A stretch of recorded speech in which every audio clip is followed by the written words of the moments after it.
I've Oh, had so someone Millie tell don't me know some that. crazy stuff. Like, yeah, like 'cause you can ask because I ask questions like even slide questions to kind of figure out something, and then like I've heard someone say like, well, one of my kids' dad, he said that he's like, yeah, I was like, why you start dating me? He's like, because you're light. That was one of his answers. Ooh, that would have hurt my heart. You're attractive and you're light. Yeah, you're light and you're attractive. Whoa, Yeah. whoa! I got no. Why does that bother you that somebody likes you because of a thing you possess? So Cause as a bother motherfucker me, don't say it, hide it or some see? shit. What? Wait a No, minute. I think Just it's cause I'm not light that. skinned. If she said she was with you because you funny, would you be upset? A little bit, cause But go yo, to Tommy. HBO. Don't come But to me Tommy. for jokes. Hold on, Tommy. Hold on. Can I tell you something? I get what you're saying, Tommy. Hell yeah, I be mad. Let me talk to Shiesty. So what can a woman like you for and you agree and you're okay with it? What can a woman like you and you're like, okay, I'm okay with that? I've had women like me because I was out the way. I wasn't all in her face. What? Them the type I'm really attracted to. So do you understand that it's still a thing? I hope you was understanding that I was trying to get to. Yeah. I get it.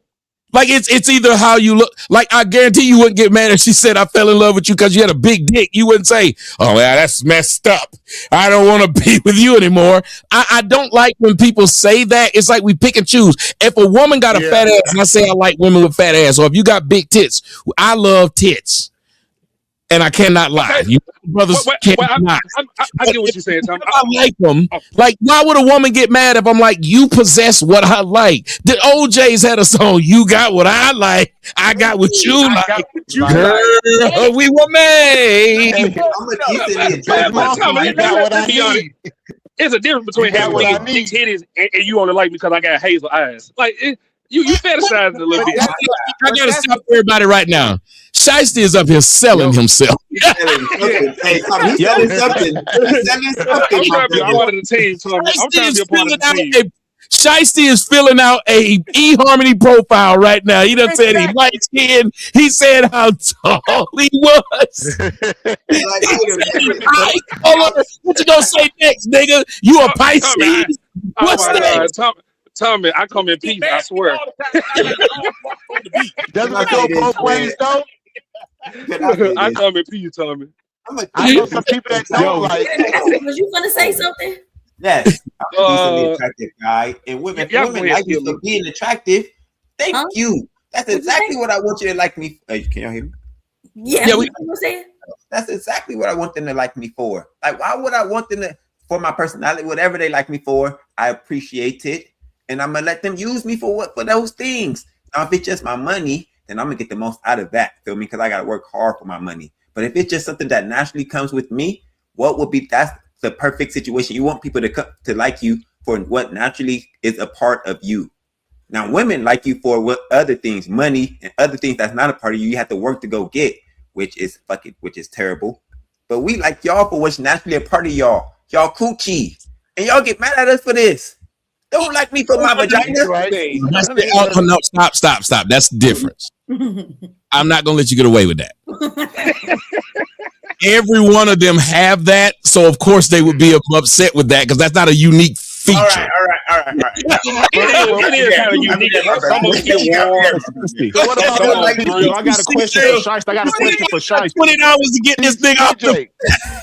I got a question for Shiesty. We still don't require. I got a question for Shiesty. Go ahead. Yeah. I got a question for Shiesty. Shiesty. So okay, so we both light skin, right? So I got a question for you. There you go. Do women make you feel? Yeah. So do women make you feel special because you light skin? No, I never had that. They usually don't like me because I'm like. You've never had a woman to make you feel special because you light skin, bro?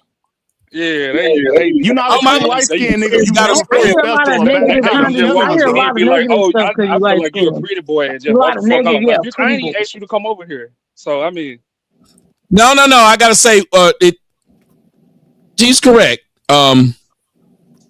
He's correct. I know a lot of light skinned dudes. It's like they won't admit it, but they'll admit it to me. But like, man, I had bitches just want to fuck me and literally say they want to have a light skinned child. Ain't That no part bitch. too, but Exactly. Hold on. I'm gonna make sure the world hear this. Ain't no bitch said she want to have a baby with me, hoping the baby look like me. That bitch hoping look like her. Oh shit, that's crazy. Just wanted to ask him that. Have We my just baby, wanted to but see if he the felt last No, that is special. crazy. had That no is woman say, crazy. I'd like to have another you. I'm 50 years old. I ain't never had no woman say this. Man, I don't know if that's good or bad. You can say it's bad. But she says she'll have my baby. I ain't never had no woman say I want to have a mini you. well, yeah, I heard. Is it crazy that like I wish I could make like a baby you and Mr. Fantastic's color? Like if I had I would want the baby to come out because I'm lighter. Girls are usually the ones who's light-skinned girls are usually the only ones who say this. Oh, Yeah, listen. that's that light skin syndrome talking down talking about. They say that. Melanin. The first time I went from being a black ass, crispy ass, crunchy ass, whatever, into chocolate 2002. was some red bone shit, fine shit too. Yes. Yeah, because red bones do require dark skin. But that's the opposite. But to his They point, feel that's inferior. First off, before you go, Brian, we need to make sure we understand this thing. This spigot still works, Melanin. Anytime, any place. Don't be saying you wish. You get that dark skinned baby anytime. You ain't gotta wish. Hey, it's one step away. It's only one Yeah, step away. You ain't gotta run no bottle and hope a genie come out. No, go ahead, Brian. Yeah, Melon. I'm only giving one type of babies at this point. See, look at Candy to you. Shout out to Candy, baby.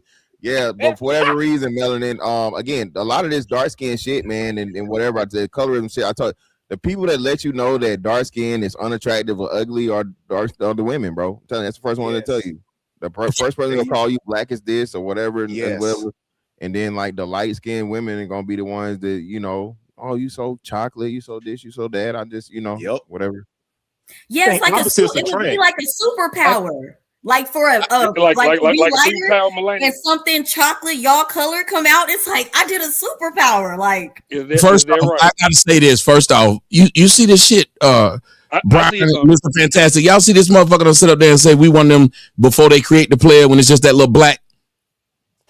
That's fucked up, man. That's what I'm saying. Is that what they saying? Is that what that means right there? Y'all gotta reduce not you, Melanin, this asshole. Oh, okay. That's fucked up, Jalen. It's pretty funny though. Yo, you shut up, CJ. It's fucked up. Can somebody explain what it meant? So when they start off with the player just a shape in the video game, a silhouette. It's black. Black silhouette. That's you add the features. It's just you want a black silhouette as a baby, Melanin. Oh my god, that is so rude. That baby ain't gonna have no features. That baby ain't gonna have no features. So, Mr. Fantastic, can I ask you a question? When did the whole light skin era change for you? Like the whole light skin women era, like when they start being attracted? Because I feel like I got a when they reasonable start. answer. Hey, we gonna make you pay for this therapy session in a minute, player. Right. Like I'm genuinely curious because the dark skinned niggas I know, they always be like, the girls like me now, but I remember when they used to call us a burn ass cookie and shit. Yeah, no, I forget. It was like a combination of Tommy. You're a little older, so I would say New Jack City, fucking right. Baby boy. Michael Jordan. So Wesley Snipes, Michael Jordan, and what's the other nigga name? Ricky. The Ricky nigga. Morris Chestnut.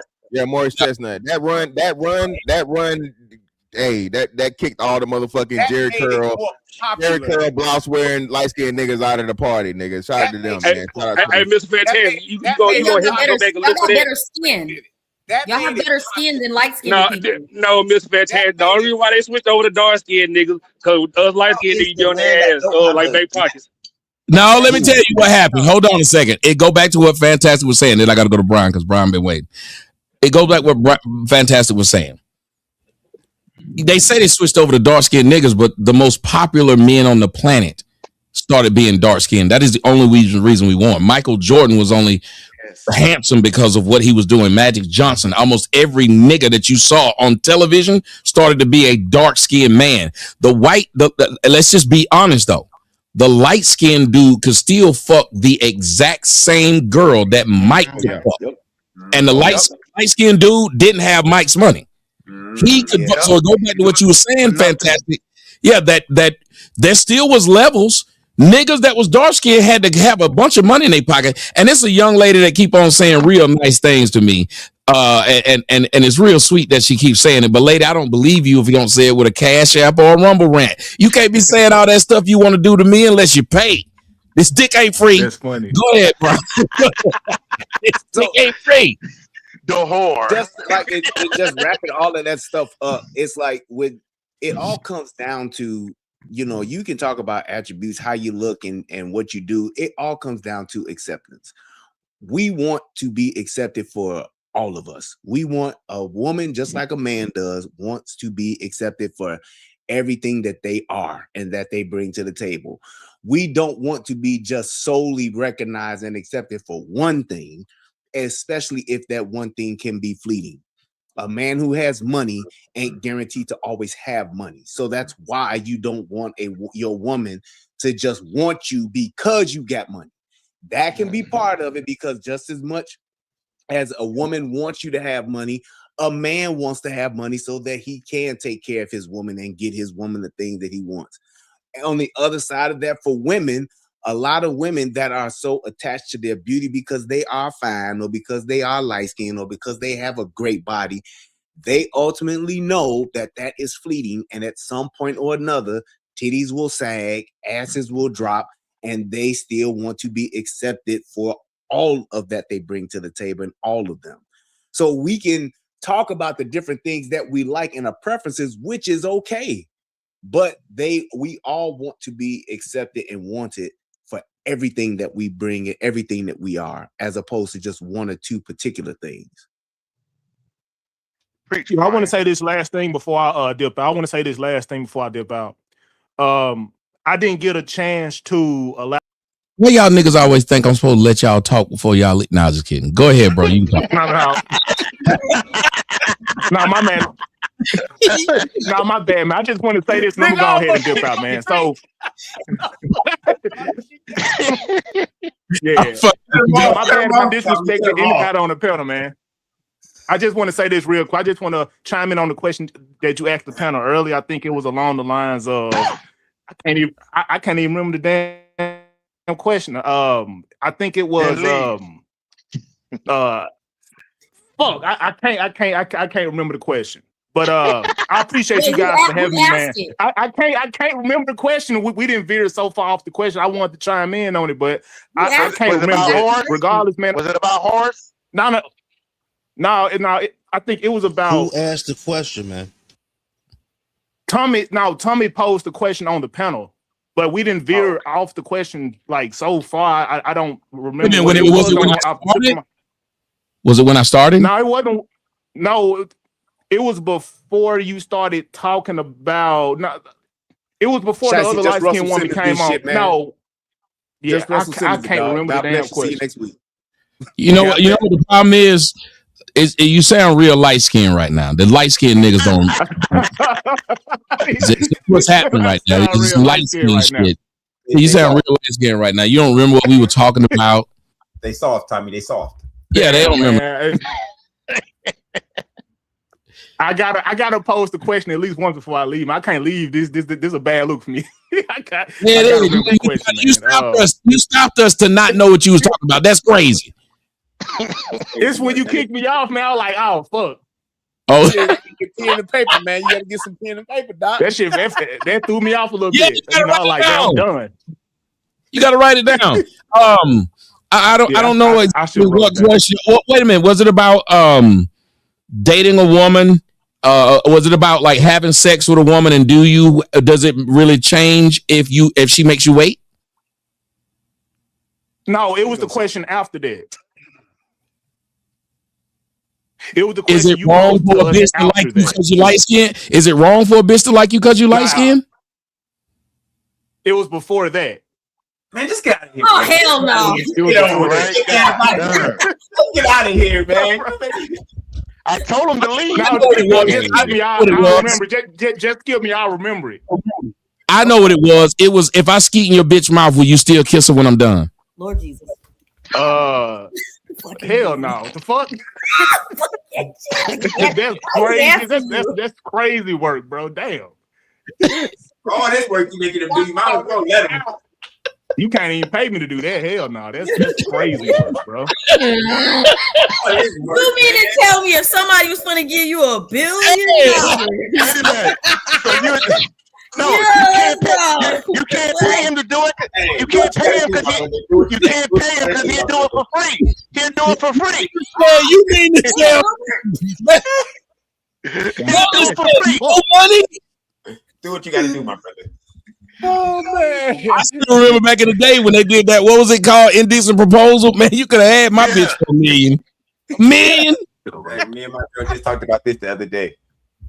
$1 million like that. You could have had my bitch. No, y'all could have had my bitch. She asked me, would you let me? $1 million? I said yes, baby. You can do it. You can do it for $1 million. Woo! Wait, do what for $1 million? What'd you say, CJ? You can take dick for $1 million. Oh, okay. As long as What about that movie where I think they did a twist on where they said $1 million for your mate, and he said yeah, and the dude was like, "I'm talking about you." So CJ, you a keeper though? $1 million? Just told your wife, CJ, that you agreed to the deal, and then he then says, "Well, no, I'm talking about you." No, sir. No, sir. That's why I draw the line. CJ then got to do it. He said yes. He already said yes. You already said yes. Lyric coming in hot. CJ gonna be like this. Just for a little bit. Powder Dusty, what's good, Powder Dusty? Put the head in. You can't do that but put the head in.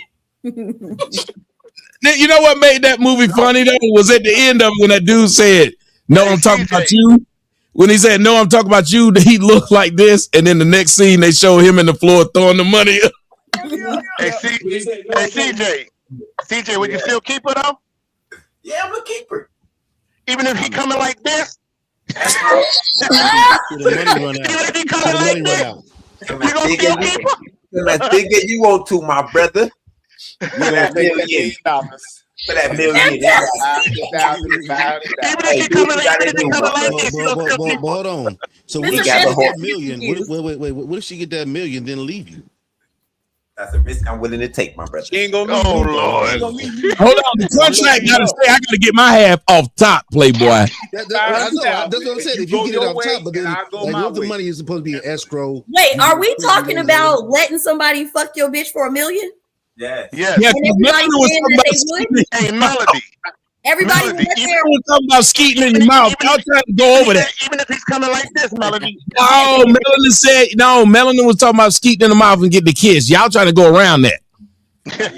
Wait, is everybody? So CJ, you saying you would let her do it? For $1 million, yeah. Who else? Who else? She can do it, but we ain't gonna be together.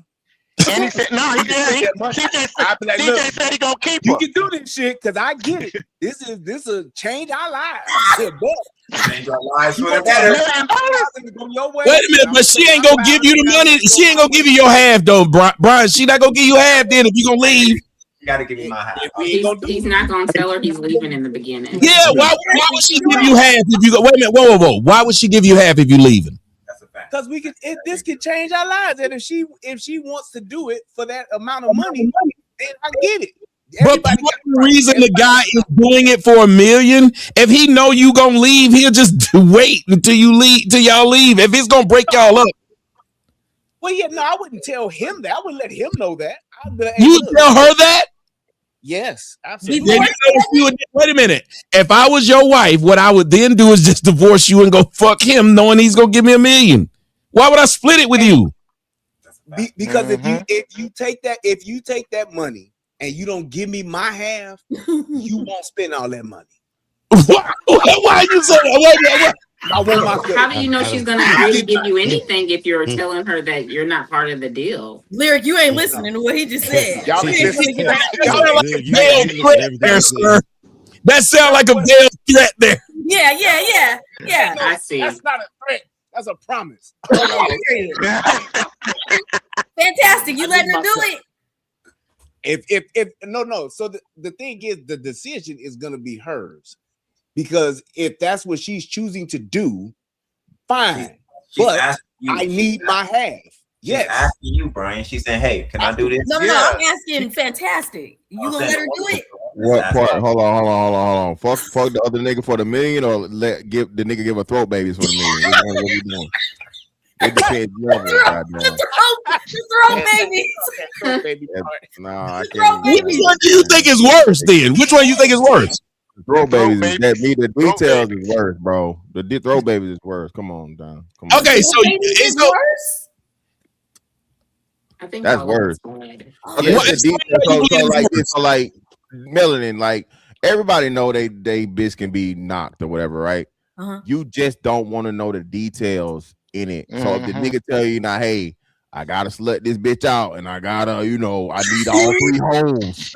Nigga start giving you stipulations, then the nigga's like, hey man, yeah, but hey, like I'm with Brian. That bitch will give me my half, and then that bitch, hey, bitch, go with him.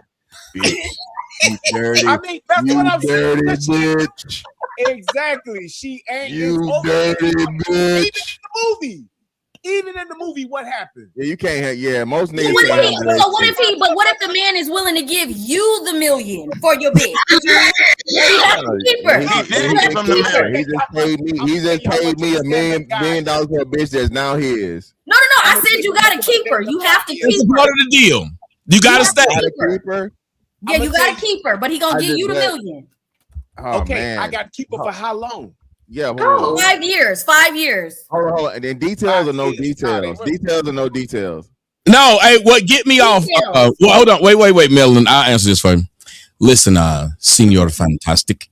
What gets me off is not only did I tell you everything that I do to your wife. You must watch it. You must watch me.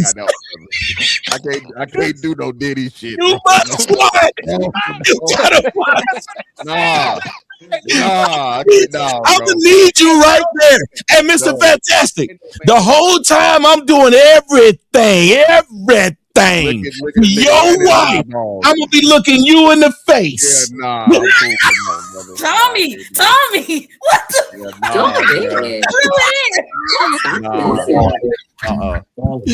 not gonna be the nigga in the corner. That's the only way. Yeah, hell no. I'll do it. This nigga said I'm gonna me to do that. Who said that? Who said that? I did. How much you paying me? Hold on, wait a minute. How much you paying me? $1 million. $1 million. No, half a million. Yeah, you only get 500,000. Hold on, let me tell you something. With no taxes deducted. The whole. Let me tell you. Not only am I doing it, but I'm gonna hold the camera and film you do it for $1 million. $1 million tax-free bucks. Yeah, $1 million tax-free. Yes, I'll do it. Hold on, wait a minute. See, I'm saved. Hold on. See, I'm saved now. So I probably wouldn't. But back in the day, I would. But back in the day, before I was saved, I definitely would do it. You know what I mean? I wouldn't care. What if nobody knew? You can film me. What if nobody knew about this? What if nobody knew about this? But the 3 people involved. It's just between you. Yeah, I would do it. I would do it. I'm not gonna do it because I'm broke. I ain't never had no money. So Tommy knows. Bro, that's an easy million, bro. I ain't never had no money, so I can't react on the I ain't gonna miss it one way. Bro, I would take the time and actually draw a sketch of what's going on. I would draw a sketch. That's gonna be new money to me, and that's gonna fuck me up, and I'm gonna be fucked up from it. So no, I'm not gonna do that to myself. I ain't gonna. This nigga said he do like the court reporter and draw it. I'll draw a sketch of what's going on, and you want this sketch, you got to pay me for this too. You're not playing. Wow. Wait, somebody in the comments said I'll do it for 1,000. That's wild. God, dog. Wow, damn. That means they only gonna get 500. They only get 500. Like it though. If your girl let you sell it for $1,000, then she's a hoe. It's some people that it's some people that like that shit. It's some people that get off on that. So it's like it's not an absurd thing in the least. It's not absurd. It's just that it's for certain people. That's some shit that people do for free. No, we want the bitch that don't do it. And find motherfuckers to do it. No, we want to slut out the one that ain't never did it. We trying to turn your housewife into whoredom. Housewife to whoredom. Look, see, Melanin also go to bed. Right? Like I think that is fair. I see you. Want to split out one that's always doing it. They want the housewife to hoard them. If I found out today that my wife cheated on me 10 years ago, I'm done because of how I'm white. Oh shit! Wait, you couldn't take her back. Wait, you couldn't take her back seriously. 10 years ago, you couldn't take her back.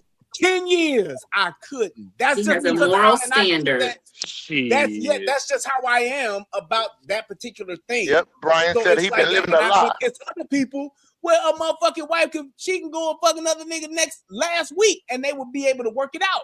Why in the fuck everybody's telling my stories on the show? I thought I told y'all niggas this shit in confidence. You gotta stop calling Fantastic and Brian and tell him.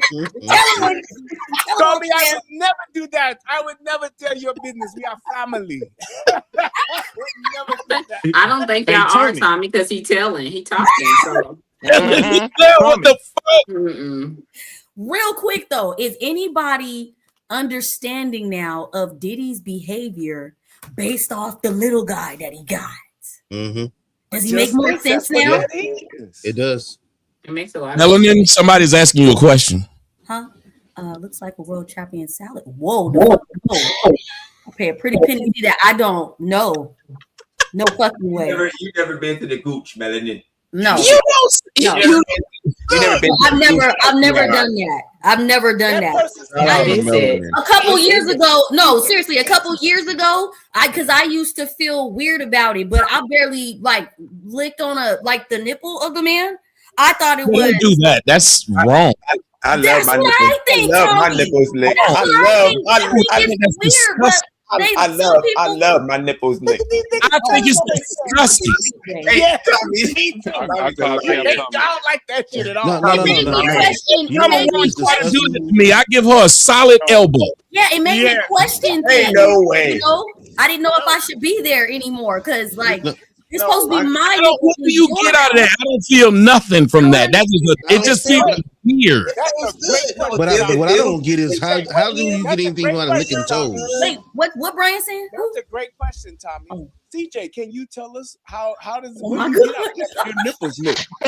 It feels good. Feels good. And my girl was it does.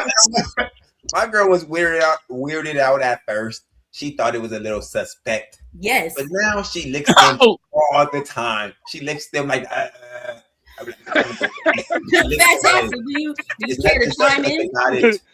She enjoys licking my hey, somebody Men said, Byron. Brian Scott, he said there's nothing better than the whole thing is if I'm gonna pay for it, there's nothing better than slutting out somebody's wife. Like that's a thing for you and Fantastic. There's a thing that like the guy don't want to just do it. He wants to feel like if he's paying that type of money. Yes. And you are saying, Brian, like even if you found out your girl had did something 10 years ago, and within the matrimony of y'all being together, that part that you could not get over it. And you said if you were to sell it for $1 million, she's got to go, but you willing to let her go? Yes. I'm just curious why you willing to let her go for that $500K. I said it would be up to her because if she wants to do it, then she want to go anyway. What is she saying? She only want to do it because the money would help y'all though. Fuck that, it ain't gonna help. It ain't gonna help y'all. It's gonna help us. It's gonna help her, and it's gonna help me. It ain't helping us because ain't no us. So that's fine. I'm not trying to force shit. I'm just saying if she's entertaining it, then she wants to entertain it. Why not get a $500,000 consolation prize? And Fantastic, you feel the exact same way. Like you just. I think he broke. He froze. What happened? I think No, I'm asking. Do you feel the same way? That just like what he just said, you feel that way? You can't stay with this bitch. Yeah, no, bro. Like the details for sure, bro. I can't. Like if it's just she fucking or whatever for the meal, I could probably get over that. It's for the meal. It is what it is. I can accept it. But the details and like the watching shit, the Diddy shit, nah, I can't do that, bro. I can't come back from that. So y'all saying Diddy look bad in that video? Back to what Melanin was saying. Y'all saying Diddy look bad in that video? Yeah, but when Diddy's I saw the video, I said that exactly. Never seen it. I didn't see the video, and I don't want to see the video. Well, then hold on. You can't be saying. I'm trying to talk to the people who saw it. Let them talk. Go ahead. So no, I got the same rule, bro. For me, any fucking that's going on, one dick, that's it. It's a one dick rule in the room. Okay. And I'm definitely not about to be sitting back watching another nigga, you know what I'm saying, lay dick in my bitch. So again, man, but I understand because of Diddy's, you know, his condition as to how and why that's what he was on. Did you just call that man you call it a condition?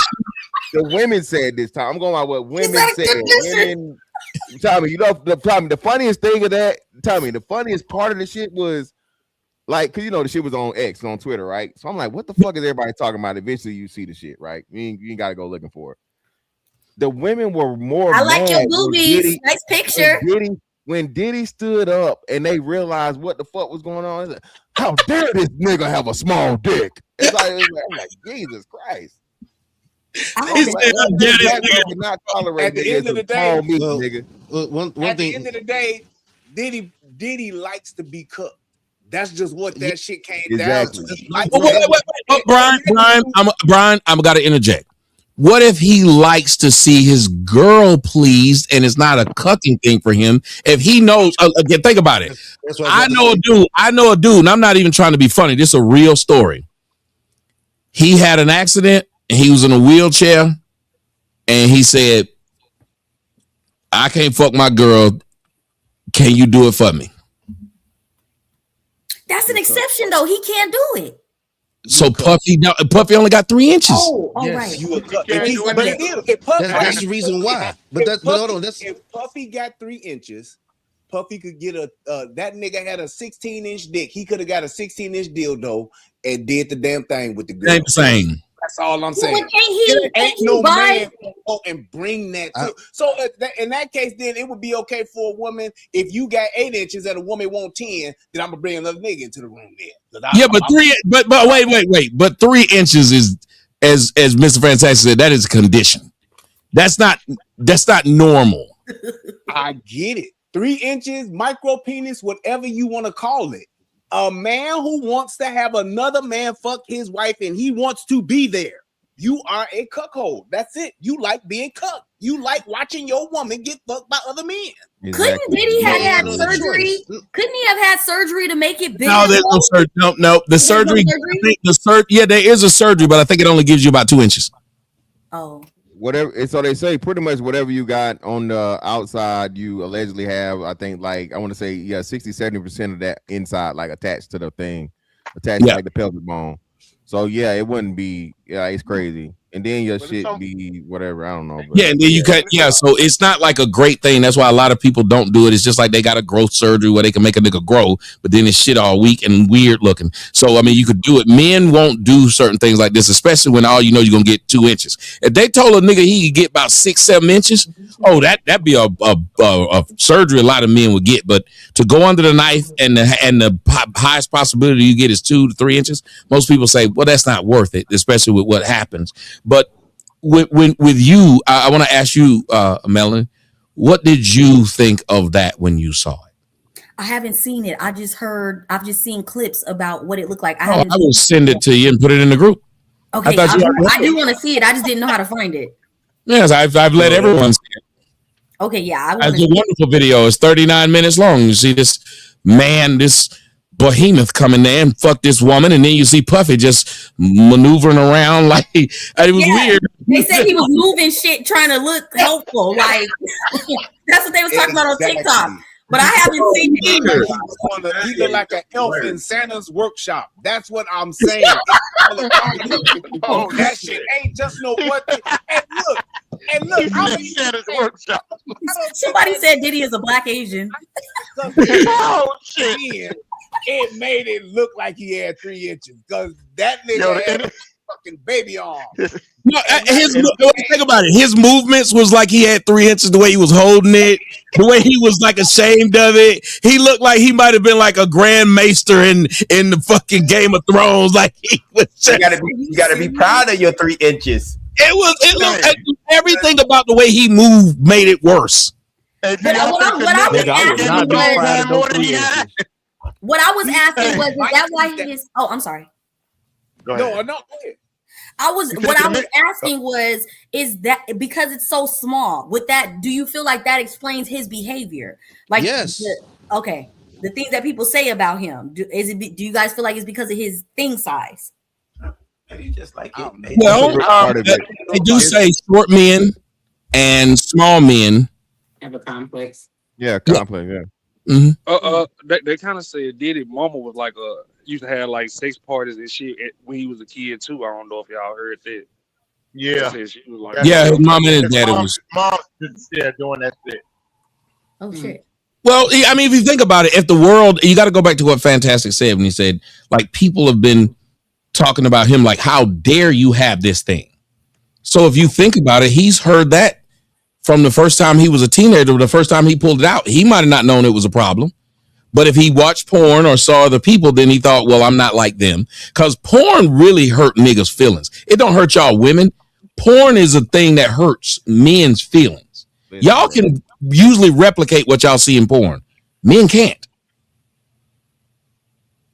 How do you replicate? There you go.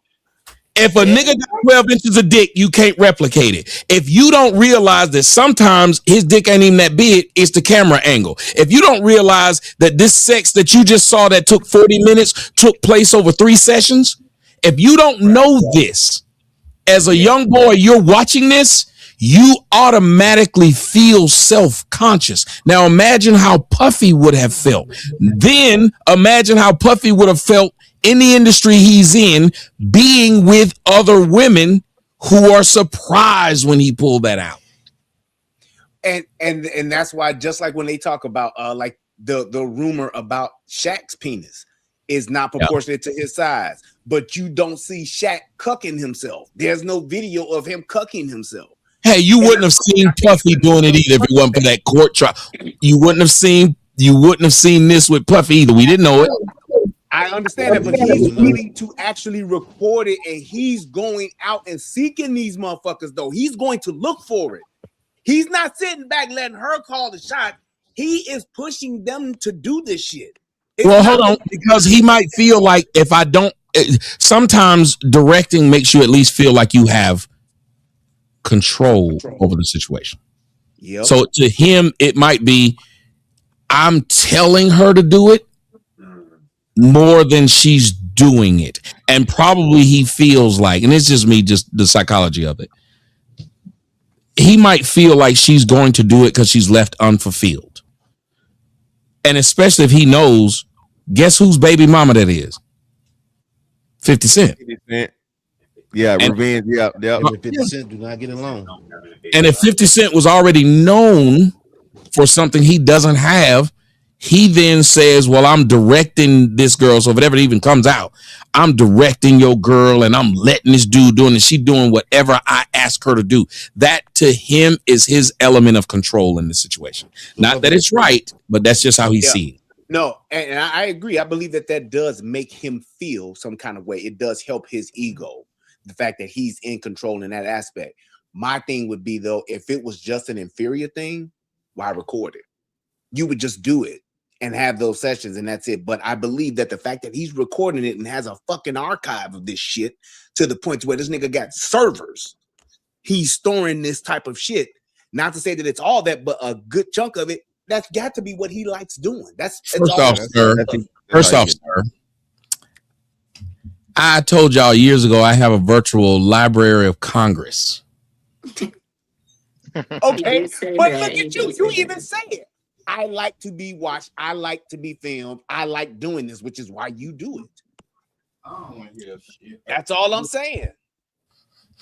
It's just gonna be fun one day when I'm sitting back with my grandkids and be like, "Look what your granddaddy." No. There you go. Watch your Don't do that. I wasn't always on. Look at it, boy. Hey, boy. Listen, boy. Tommy is waiting for the day to be an old man to hear his grandkids talking about sex, and he can be like, "Fucking, oh, let me show you what your granddaddy used to do." Right. Granddaddy, here it is, here, Brian. Granddaddy, you know you ain't never used to get no pussy. Pussy, What? right? What? Shit, let me take y'all motherfuckers to the back door of sotomayor.com. Now look at your granddaddy. Let me listen here. Listen here.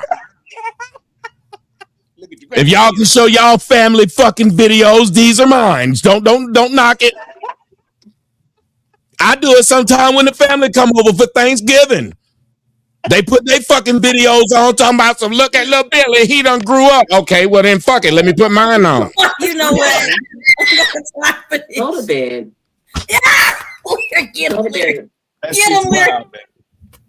Get him, Larry. Why everybody else get to share their videos? I can't share mine. This bullshit. It's not the same video. Say this video. Wait, Lyric just said a, it's not. This video is same my video. cousin riding a bike for the first time. Okay. I gotta ask y'all a real question, because this shit happened all last week, and it's a serious thing. Last week, there were 2 women. One killed 2 of her children. One killed one. One said it was because of COVID. It's not a lie. She said it was called COVID-induced temporary insanity. Not a lie. The other one said she heard the devil. Both of them murdered their children. Both of them black.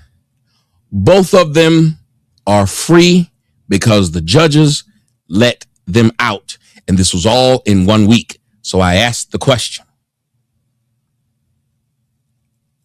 Are black children being protected at all in the black community? Who wants to go first? Fantastic. I see you shaking your head. Yeah, man. On top of that, not to mention the girl that just did a fucking money spread at her kids' memorial. The one that held her fucking baby up when the cops pulled a gun and she said it. Black children are the most endangered motherfucking unsafe children on the fucking in the country, if not the planet, bro. This shit is sad. It really is. And again, no one cares until it's white folks or the police or whatever else. Not to mention, Tommy, they just charged a 10-year-old with murder for some punk ass fucking 19-year-old having a gun under the bed where the 10-year-old knew what it was. And a 10-year-old kid shot a 7-month-old baby in the head with a gun, bro. Yeah, the most unprotected. And again, we until outside people involved, we don't talk about this shit. So yes, 10,000%, man. And the black and the kids parents are didn't get like charged? the most unprotected, bro. Huh? And the parents didn't get charged at all, or find Yeah, negligence? they charging the dad with second degree murder. I don't know why they charging the 10-year-old with first degree, but I guess but yeah, man, the youngest person ever in the state, 10-year-old being charged with first degree murder. He black, of course, right? He black, Well, of hold course. up. So. Yeah, of course. Yeah, everybody's black. What are they gonna lock up a 10-year-old at? He black. Attention, nigga. Yeah, They got, he's the gonna boy go to a and they got certain the part dad. of juvenile. They got the boy and they got the dad. Let that sink in. They got the boy and they got the dad. They took 2 niggas off the board. Mm-hmm. Wow. I think it's just society as a whole. Our society is here. Our society across the world don't give a fuck about kids. And I think that especially here, you can do anything to a black kid, more so even to a black boy. You can do anything to them. And it will get overlooked, pushed under the table, covered up, whatever the fuck. Black men, black boys literally get no credence, no excuse. They get no leeway. They get no grace when it comes to the shit that has happened to them, which is more the reason why most black men that have been sexually abused, it's not this whatever the fucking stat is, it's not real, because most of these men ain't even reporting that shit because of how this shit goes. If you in jail, if you are in juvenile, whatever has happened to you as a young black boy, that shit means nothing. Nobody gives a fuck about that. Nobody fights for them. Nobody stands up for them. It's just basically how do we manage it from here after you done, like he said, the 10-year-old done shot and killed somebody. All right, what are we doing? Well, let's lock them up. Because if you look at that problem, you would have to have to be held accountable, and you have to start looking at people, and they know who we're gonna look at. It's crazy, and y'all know what I'm gonna say. I was shot when I was 7 years old. Nobody cared. No marches, no nothing. It's like Fantastic said, and Fantastic, I agree with him a lot. Like nobody really cares about black kids. It's always the women. For some reason. Lil Wayne was shot same like you. He was shot as a kid. Nothing happened. Here's another thing that happened. My cousin, I just thought about this. I tell the story all the time, and I keep forgetting, and I never thought, wait a minute, what was the result of that? A guy put his hands in the house where we were, because every Friday night we used to have these things they call sellings, and the women would sell chicken and fish, and the men would play tunk, pity pat, and poker. And so the dude tried to come in and like, I guess he had lost his money at the table. He stuck his hand in, and I still remember it. He stuck his hand in the door and just started shooting indiscriminately. He shot my cousin, who was 15 at the time, in the stomach. He survived. Nobody went to jail for it. Nor was he removed from my aunt's care. We were doing illegal gambling, and he was shot in the process, and he was never removed from her care. I just thought about that. He never left. When he got from the hospital, he came home.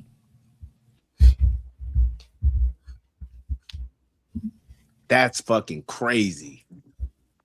Well, and Tommy, I don't know if you remember the story that I told you at the ending of 25 that kind of, made me step back a little bit from death investigations, where it was all over the internet, but I walked into a house thinking I'm going to find like a dresser on top of a child, because that was the report, was a dresser was on top of the child. Meanwhile, I found one child that had been dead for a while that was in the closet and completely decomposed.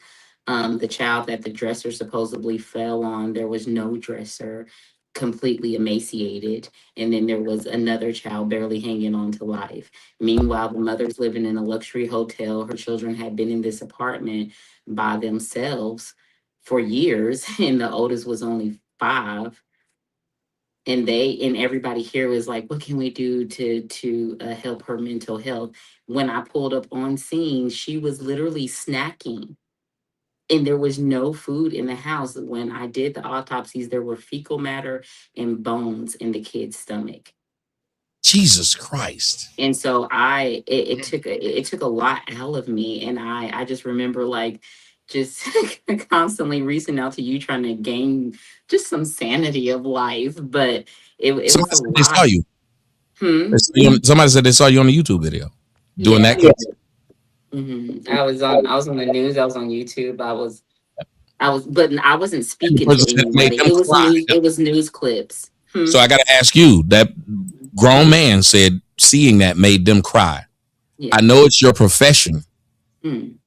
How did you deal with that? I know you say you reached out to me, and we bounce off of each other. There are times where I'm having days and I can't, and I reach out to you. But outside of reaching out to other people, how do you handle that? Well, you know, I'm a huge writer. I just write. I write and run it, but I don't. There, it's nothing that you can really, handle. That I seen a lot of stuff, but that took me out. To find a child, in the closet that she never thought was going to be found. That was like soup. And I couldn't take the child without taking everything that the child was wrapped in with me, and I couldn't separate what used to be the child from the bags and stuff. So it was just a lot. Because I want y'all to, y'all know that story I did. I'm gonna let you go, Melanin, but I just want to point out something, y'all. Y'all know that story I did about the black girl who they said her thug boyfriend who was out on parole after a murder, and he had murdered someone and only been in jail. I think it was 10 months, and she made him her boyfriend. And you remember I told y'all I was gonna go up there, right? Mm-hmm. Well, I'll give y'all a precursor of it, and don't say nothing about how fat I am. But I actually went up there. Here's a precursor, and I want y'all to see what the place looks like from me standing in front of it. And I was wild for going up there the way I did, but here we go. What up, everybody? It's your boy, Tommy Sotomayor. I'm live right here outside of the Peppercorn Apartments. Yes, sir, this is where I am, and I'm going to be doing a news report today about the young lady, Shakia Pridgeon, who was murdered right here on the back of these apartments here. And she was murdered while being 8 months pregnant, and while being 8 months pregnant by her boyfriend, who was jealous. I did a report on it before. I told people I was going to come up here and do it. So here I am. I'm a man of my word. Fat and all. Let's get it.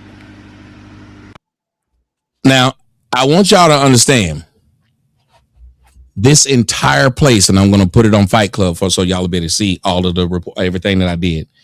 But I'll just describe it to you. The mother of them, and if y'all can remember, the mother said she was looking to get married and she was just taking care of her kids. I am not joking. 75% of the apartment complex is boarded up. How is that a place where you raise children? How is that a place where you have 2 children about to have another one? How is that a place where you let a nigga live with you that is off on parole right now with a child who killed someone? He killed someone. How is it that you not only brought him there, but then you decided to cheat on that guy? And she lived on the bottom floor. And I'm telling you, where I was, it wasn't nothing but liquor bottles, paper, glass, and crap on the back of that place. How in the fuck is no one thought, and I'm gonna let you go first, Melanie, that this not fair for the children to live there? It's just not right. If you grown and you want to live like that, great. But children, and you was on your way to have a third one. I mean, there's a lot of people that have grown up in those type of disgusting environments, and they think that it's normal. So your children having company, whatever it is, they think that it's okay. They don't think there's anything wrong with their environment. And most of the times you would hope that when a woman is pregnant and has a child, that she will want more for that child. A certain motherly instinct would kick in to make sure that you protect them and keep them safe. But for the majority, it doesn't. Can I say something? Can I ask questions? It sounds like she was looking her life to be taken. You get with a guy that's a murderer, you do him dirty. Like, what else? What outcome was she expecting? If it seemed like the only thing I will say this to you, CJ, I think the only thing that makes a lot of people from the hood, and Brian from the same hood, and he can, and Corey too, so they can tell me if I'm lying or not. I think a lot of times some of us who are from the hood, the only thing that makes us feel alive is the closer to death we get. That's why we cheat. That's why we try to cheat it. Really? Mm-hmm. Yeah. You want to walk that? Is this a man thing? It's a hood thing. It's the hood. Yeah, it's a hood thing. It's a hood thing. It's like, why do you think they're attracted to these teen takeovers? The teen takeover is always in the shooting. What's a teen takeover? Well, teen takeover is a bunch of teens. They get up on social media and they say, "Hey, meet at this place, and we're just gonna tear up and cause a fucking ruckus." They jump on cars, they fight, they shoot, they get high, they do all this other shit. That's what a teen takeover is. They meet up in the intersection. It's what they used to call back in the days with the six exonerated. They call it wilding out, basically. Yeah. If I don't understand that, like a lot, attack people for no reason, everything. I don't think y'all understand. Like a lot of them girls, many hood girls and many prostitutes have had opportunities to leave that life. It was a nigga trying to save them. Yes. I know plenty of hood niggas, and everybody from the hood know it was somebody who saw something in them, was like, man, I can get you this job over here. Man, I can put you up over here. And he's like, nah, I'm just want to stay right where I am. Because if they left, they would feel dead. They feel alive. Leviathan said he worried about Jimmy knocking him out. Jimmy ain't gonna knock you out, bro. You come on up with Jimmy got nigga scared of Jimmy. God, Danny Girl said, I ugly cry watching body cam videos of kids being starved to death, and I don't know how Lyric does it. That's one. And then Leviathan said, Jimmy bitch ass will kick me off. Fuck Jimmy. He really afraid of Jimmy. You can buy yourself back up. You don't put enough money to buy yourself back up. But CJ and Melanin, like I'm telling you, it is a thing. Like if you don't have anything, if you feel like you don't have a future, a lot of times the only thing you have is the now.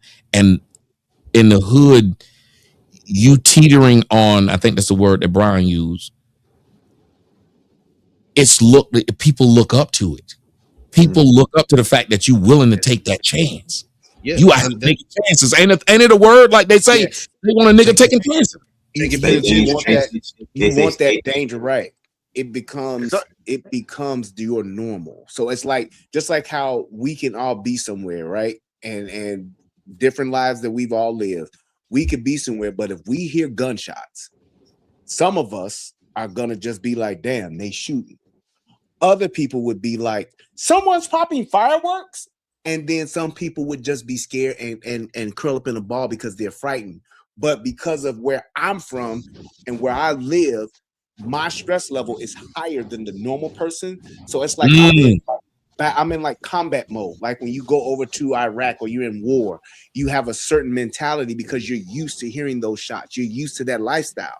So when you're used to that, just from a gunshot perspective, when you translate that into how the hood culture is, they show up to these events and they do the hood shit they do, knowing that the risk of a fight or the risk of somebody getting shot or the risk of somebody actually dying is all forever present. But they still, just like we have carnivals and shit like that in our neighborhood, and they stopped having them because of the high spikes in violence in those areas. And those people came every day, would bring their kids to this carnival, knowing every year these niggas fight and shoot and somebody winds up dying at the carnival in the hood. But every year you will see that same mother bringing her 4 little babies that stair steps from 7 to 2, and she brings them anyway because I just want them to have a good time. Yeah, the fucking shooting gallery, it's the mentality. That's because before you go, CJ, thank you, Joseph Butler.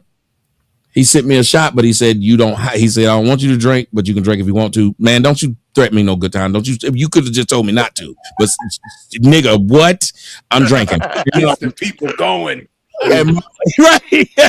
It's provocative. And Marlena put $20 on it, and thank you. I know CJ, you wanted to talk about this, but CJ, you could tell him it is a thing to where I remember we had it here in Freaknik. We complained that they shut Freaknik down.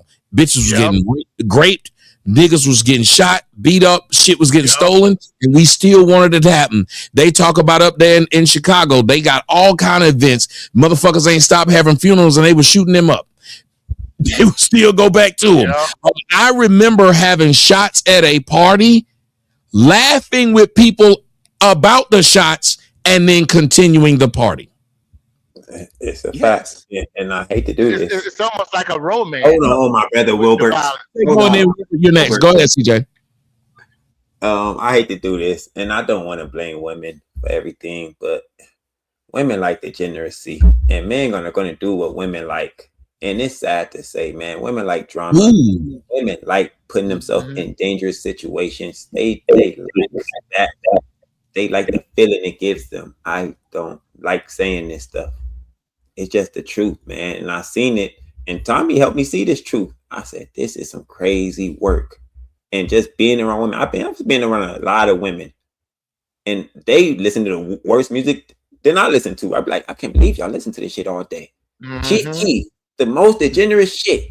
I'm like, this shit is fucking trash. And then it don't be that good. It be trash music. As gangsta as I get is Tupac. what's his name? Tupac is good. Tupac is good music. NBA YoungBoy. They love that trash. I'm like, I don't understand it. It's the women. They all got babies by NBA YoungBoy, and they know his background. And there's a rumor that he got, and they still don't mind. And I'll let you know. What do you know? Well, there's a rumor that he has herpes. Oh no, I didn't know that. There's a rumor. I didn't know that either. And if I said, it's a rumor. I don't think it's true. I just think his penis looked like a Nestle Crunch. That's neither here nor there. But the point is, fucking Jesus, Nestle Crunch. I think he got it. If that's what the fuck, he should just definitely go to the hospital. Don't stop putting it in. Also, why are they allowing that? What? I'm gonna say pause. I haven't had a Nestle. No, ain't no pause in that shit, nigga. This looking like a Nestle Crunch bar. That's what the fuck it is. But it's big though. It's big though. Give a fuck, nigga. What? It's even more disease. Throw it in the trash. Detach it from his body. But what I'm saying is, CJ is right. Look at Corey. Look at Brian. Look at me. I'm gonna let Wilbur go and then I'm gonna let the Vines go. But look at us three, and I'm gonna tell you what we did when we got things we loved, i.e., a wife or children or both. We left even places we were comfortable at. We were okay where we were. Technically, we were like, we can survive it. But once we got that, we said, nope, y'all don't need to be here. Y'all don't need to see this. Y'all don't need to be around this. So we did this. But how many stories have y'all heard about women with no man around who will refuse to leave the worst environments ever? CJ is correct. I know Lyric put her finger up and then Wilbur can go. Go ahead, Lyric. I was just gonna say when CJ said that, I completely agree because back on that story, to know that after the complete investigation, it's very, I have a great poker face, so it's very few scenes that I cry on, and I couldn't fight back tears because the person that she was with was completely unaware that she had children. What? Like it was really? It was absolutely insane because at first the guy she was with didn't even know she had children. Didn't know where she was going. That sounds like some Flowers in the Attic shit, which is a movie from the 70s about a bitch who did that. And then we got the lady in South Carolina who drowned. Yeah, and she didn't know. Now the oldest one's father, I forget where he was from, but she had figured out a way to terminate his rights. So I really couldn't contact him, but he ended up seeing like the news and stuff like that, and he came back. And then I was able to talk to him, but the person that she was with did not know.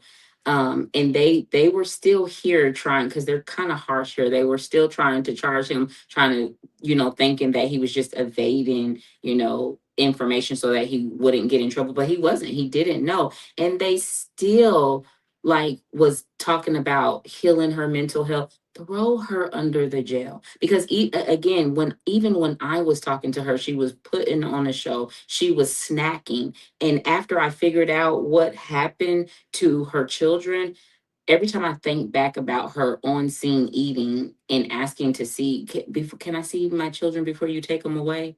What? And you didn't. CJ is so right, and it's absolutely heartbreaking, and I wish that everybody had the opportunity to just experience the care of someone who actually wanted to birth them and wanted to raise them, outside of somebody doing it just because it was the next step after sex. Well, Lyric, this naked nigga said you look really beautiful. And you said you have a great poker face. Would you like to see my poker face? I don't want to see it. No. No. Fine. Go ahead, Wilbert. She don't want to see it. All right. Well, thank you for your service on this side. 'Cause that job that you do, not many people probably can do it. So I, appreciate that on the civilian side of the game. You're doing a great job. I don't know how you do it, but you're doing it, and keep it up, and everything. But I'm gonna go with CJ, like he said. These women know the lyrics, just the most harshest, craziest, violent songs. They know it word for word, verbatim, the lyrics to the song. I'm saying I seen a pregnant woman once, and they, thing about Carly B promoting and Lotto being pregnant on stage and all that stuff and everything. These girls been coming to the clubs pregnant. You know what I'm saying? Belly all out, fight breaks out. They know fights go down in this very small spot. They'll literally be in the way and chancing their baby getting killed. Like literally. Bro, they drinking while pregnant. They don't care. Yeah. You know what? I'm gonna be honest. If they're not drinking, they smoking weed for sure. That I know. You know what I'm saying? I'm seeing them hitting the blunt too. You know what I'm trying to say? So the pregnancy, they don't really take care of themselves at all when they pregnant. They still go out and act like ain't nothing happened, and whatnot. And besides getting pregnant by the most craziest, dumbest, reckless dudes that's possible, So yeah, and like for example, I dated a girl one time. I didn't even know what lock and key was. You know what I'm saying? 'Cause I ain't experienced that growing up. Hello? No, we hearing you. Oh yeah, lock and key. This girl, instead of me watching her daughter while she's at work and she's mad at me, she'd rather lock a 5-year-old girl, keep her at home under lock and key while she go to work for about 5 to 10 hours. 5 to 10 hours. And I was like, "Are you crazy?" I'm like, "What if something happened to that child and the house burned down?" You know what I'm saying? I mean, and I ain't had a hard report or nothing like that. Wilbert, can I ask you something?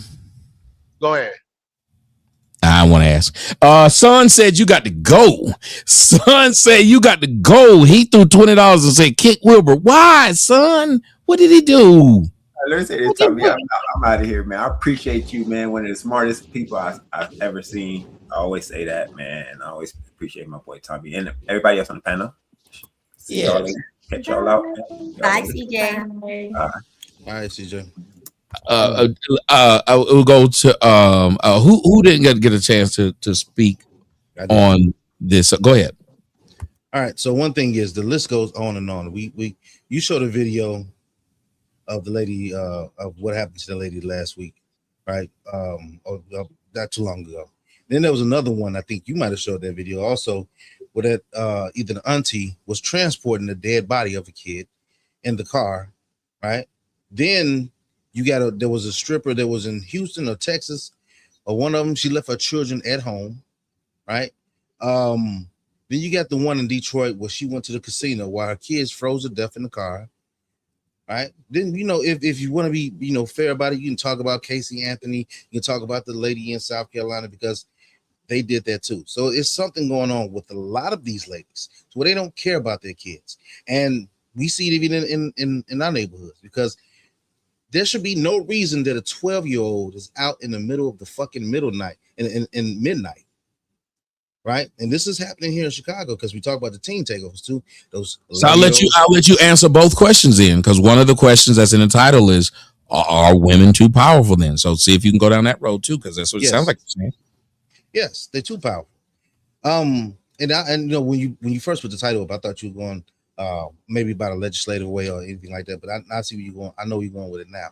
Yes, because now they can take you from your child, right? They can keep the man out of the child's life. That's going to probably give that child some structure or anything else, and then turn around and raise that child just to be a wild heathen. And now you got to look 18 years later or whatever the case may be, and then you can't do anything about it. Yeah. So who's protecting our black kids? There's nobody protecting our black kids.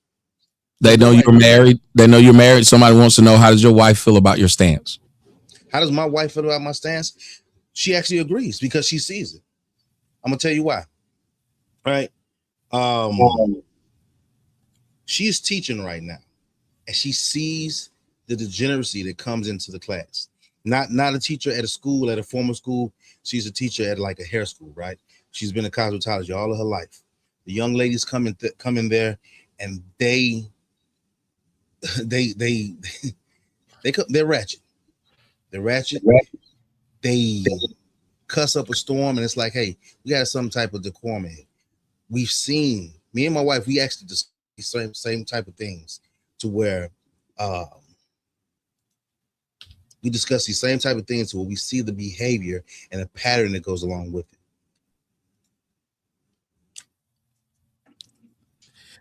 it. Brian, I'm gonna ask you the same question. Yeah. Same question that they asked him, I ask you, because they want to know. They never ask me because they know I'm an asshole, and bitch gonna be around me. She's just gonna have to accept this. But I will slap a. You heard?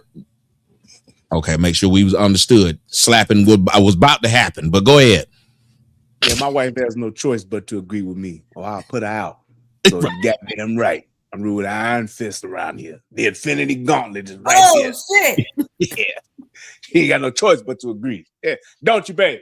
Yes. There you go.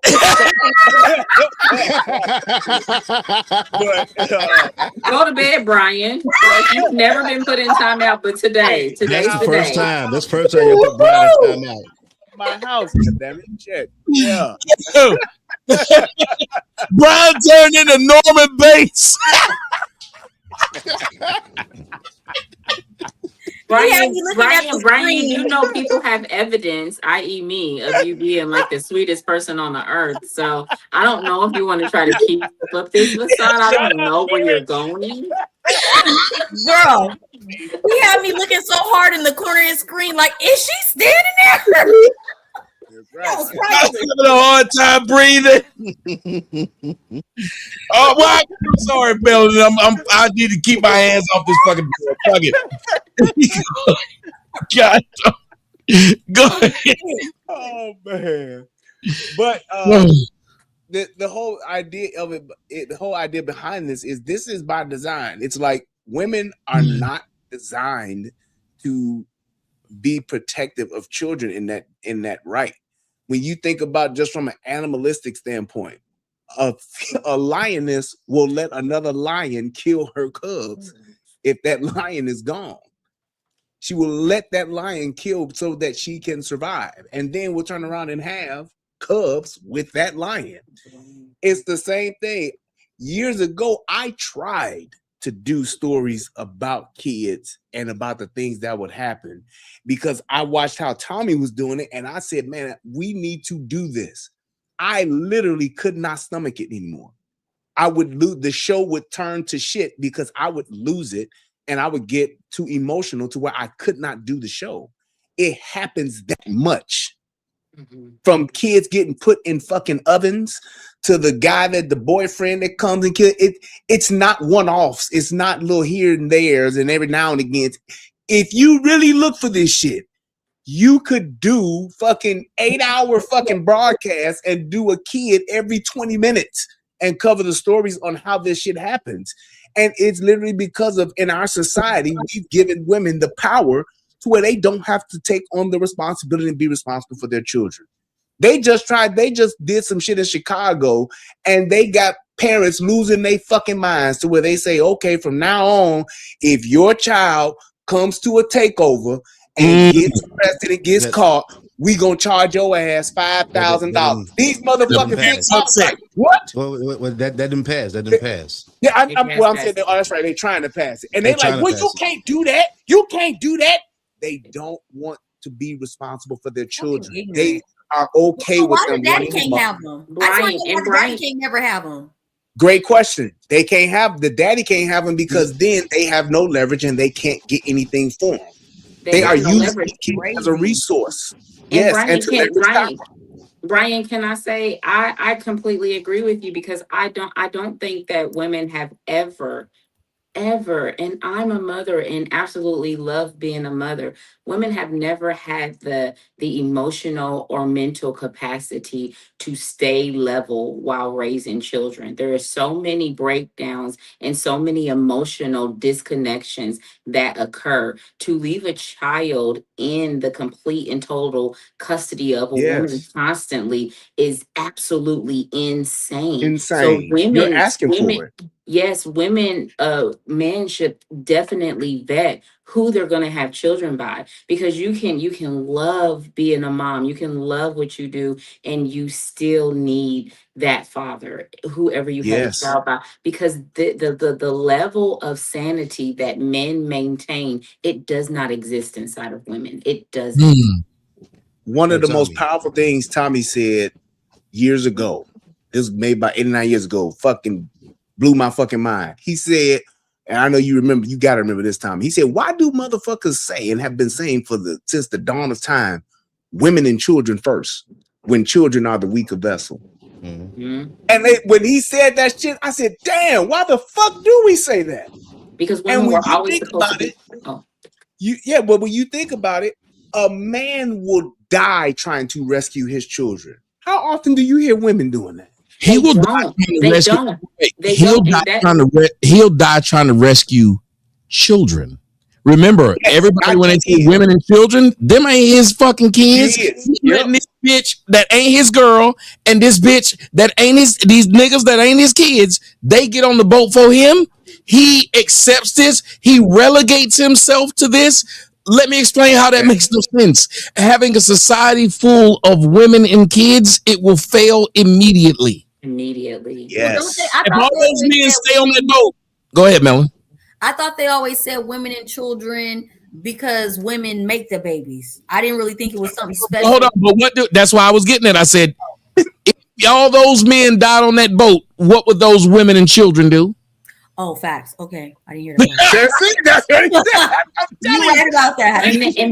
And that's why I never understood why women, a lot of them are so offensive when it's like you're not independent, you're interdependent, you will always be interdependent, and so it doesn't matter if you feel like you can do things. You're going to be capable of doing things because you're a human, and as humans we Yes. mimic, we learn and we mimic and we display what we learn. That doesn't mean that gives you a passage to just understanding it. Yep. I always run these workshops where I have people build things with popsicle sticks, all kind of stuff. It is so funny watching how the men will always make sure the base is solid before they build up. Women always build things Foundation. up tall and it falls, and then they're like, oh my gosh, it's so heavy at the top, because you don't have a good foundation. You don't have a good foundation. They want to take the foundation of the man away. And it's like every time I say that to them, they're like, I didn't think of that. Exactly. Because you think you could do it without your mate, and you cannot. You can't. You wasn't structurally or molecularly built that way. Did y'all hear what Lyric said? She said they say it's heavy at the top, and she said he told them because you don't have a foundation. Do y'all understand? I want everybody to visually do something for me right now, and you will hear or you will see what she just said. Take a pyramid and turn it upside down. Yep. Put the point at the bottom. Where's all the weight? At the top. At the top. Facts. Leviathan, jump in there. Oh, sorry. And that's how women build everything in their life. They build it on an upside down pyramid. I'm taking that. I'm gonna write that down. But they build everything is based on an upside down pyramid. And then so when things topple over, somebody's like, oh my gosh, let me catch them. How can we How did that happen? Before they even catch them, they're wondering, well, how did that happen? And then, like you said, then the next step is, well, let me make sure I help this. But you knew that was built completely wrong as it started. So I'll ask you before we go to Leviathan, and I'll ask both of y'all women, why are women fighting for this, and why is society fighting for this idea of women? I watched you, Melanin, do something that rare women do all during the beginning of the week and the weekend. Argue with bitches about stupid shit they were saying, and they were really saying it and meant it. I watched Anna and that tall chick, Pearl, have an argument, and it got to one part, and Anna said, if men don't want to pay child, because she basically pointed out the same thing I've been pointing out for years. I said, nobody can force a woman to be a parent, but we force men to be parents. And Anna, who was supposedly on men's side, as you've seen, Melanie, a lot of women that claim they're on men's side, there'll be few places where they'll turn into feminists. She said, if men don't like taking care of their children, then they should keep their dick in their pants. And I was like, that's your response? Why is society pushing the upside down pyramid? You go Melanin, then you go Lyric. Feminism. We're living in a day and age where, I mean, they're turning Superman into super fucking woman. We've literally been talking about it. They're making women be the main characters where it's supposed to be a man there. In this day and age, they think that women are the table. Women think they're the table. We don't want to be feminine. Like you said this weekend, you heard that stupid bitch talking about divine feminine and all this other shit, and women been running the world, and we used to run men and all. Like, it's just fucking stupid. Like, it's the mothers, it's the TV, it's the Section 8, it's the fucking welfare, it's the child support, it's all of that. It ain't men though. I'll tell you that shit. But she thought you were wrong, Melanin. She was saying she really thought she was killing them with that feminist stuff. She thought there's something wrong with you. How do you argue that when you were arguing it? How do you argue something like that? Because I remember telling you, I said, I got frustrated and called all kind of bitches. Tommy, I've been trying to do better. That's where I be trying to go. But see, I gotta remember, it's not the stupid bitch on the panel. I'm trying to say you a stupid bitch. So I need to keep myself together, because the point is the message, to not turn another one into a stupid bitch like you. So that's why I don't just go now to just, are you fucking dumb? Like, who raised your dumb ass? Like, I don't be wanting to go there right away. And I try to, woosah in the brain before, it gets out of hand. But she's fucking stupid. On top of that, it's always somebody that got something to say that just got out of a fucked up relationship. How is you up here talking and you've been this battered woman? Go sit your ass down somewhere and get some common sense about yourself. You trying to recruit more women hating, bashed women. On top of the fact, why the fuck you get 5 fingers across the face in the first fucking place? Tell the whole story. I want to know why you got slapped. You're not gonna just keep coming up here talking about he hit me. Why the fuck did he slap you? I don't run around getting fucking slapped. So what are you doing? I don't put myself in environments where men just want to put their hands on me. So what the fuck are you doing? Shut your stupid ass up. She like being a punching bag. Damn. Melanin, this shit translates so much better when you on camera. You got to keep doing that. Y'all didn't see it. Like, she really, and she's been coming up for like, I think the last 3 weekends on this shit. Like, bro. It's on your channel. Well, let's make sure that they can see it on your channel, correct? Oh, yes. Yes, thank you, Tommy. You guys can watch the last Lady First stream on my panel. I mean, on my channel. Thank you, Tommy. Yeah, yes. You got the breaks, ABS. Yeah, no, and Brian is right with it. It just hit different when we can see the long floor locks. So you got the church lady. What's that thing they give you when you get in the church that they tell you it tell you what the service gonna be and everything. You read it. What is that called? Shit. Itinerary. Itinerary. They got a name for it. Like they give it to you when you come in the church. It got program. There you go. The program. That's it. Yeah, the search program. She got the program. She got that fat it up. I'm like a lion today, y'all. It's getting hot. My hair. Program right now. With the program. Program. Everybody say amen. Go ahead, Lyric. One more thing that I wanted to say. I think what makes me more mad than the dumbass is the other bitches that rally around the dumbass. Ooh. Please talk about that, because that other girl kept on trying to save her. That girl actually was more irritating to me than the main girl. Yeah, Skipper. I'm gonna call your ass out, little stupid Skipper. She's sitting up here, and then mind you, as they kept talking, you know what they said? In the long run, I see myself in her. I understand where she's coming from. I know what she's been through. So if you're healed and you know what she's been through, you know that she looks stupid as hell up here doing what she's doing right now, right? So why are you helping her look like a dumbass? And you want to tone police me and tell me, well, it's the way you're saying it. It's your tone. Well, clearly she didn't go talk to a mama, a sister, a auntie that told a bitch to get off camera. So why I got a babysitter? Now, See, I what you got to do, Melanie, when you fanning like that, you be like, hold on, let me go off program for a minute. And then you go and take your thing so they get it. well, I had to tell Melanie, I said, look, I didn't want nobody to know I'm watching Melanie, but I'm watching and I'm enjoying this. I said, girl, you are doing shit. I tell her, I said, you doing shit I can't do. Cause I cussed this bitch out. Like I would have, and y'all see me, I lose it and I miss the part. I'll miss the message. And I'm glad she said that. She said there's a greater message and she could lose it by doing something like what I would do, because then it becomes, oh, look at that person. Because she did try to do that with you a lot, try to say, look at this wild hyena. No, you're a dumbass. This is not a wild hyena. You're an idiot. And you played that beautifully, perfect. I mean, and you can see from the comments, everybody saw it that way. Lyric, I ask you, the world is pushing the upside down pyramid. Mm-hmm. How do you, as a person who recognizes that the foundation is fucked up, how do you address it?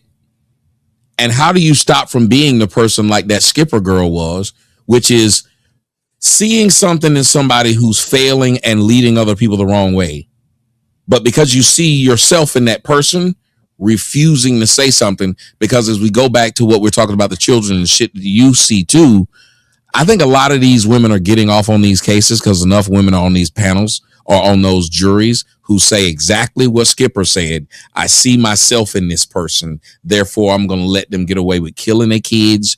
I'm going to let them get away with neglecting their kids. All the stuff you've seen, nobody stands up and says, well, let's make laws against it. There's not a large group of women trying to make laws against stupid women, which makes me think there's a lot of Skippers out there. There are absolutely a lot of Skippers out there, and my reflection will never come from, man. I know a lot of people are not going to like it, but my reflection and the way I see myself is always going to embody Christ. So I'm not going to reflect with stupidity or things of the world, because I don't see myself like that. So if I look at someone else and I see they're hurt, I'm not going to take on those spirits or take on those characteristics, because that's not who I want to be. And just being an advocate of all children, I would never look at that and say, oh my gosh, I want to relate to it, because I don't. I want to disconnect from it. Exactly what Melanin says. I want to disconnect from it, because you have to. There is a greater story. There is a greater picture. And every time I hear things like that, I did watch your show, Melon, and I just don't talk in the chat.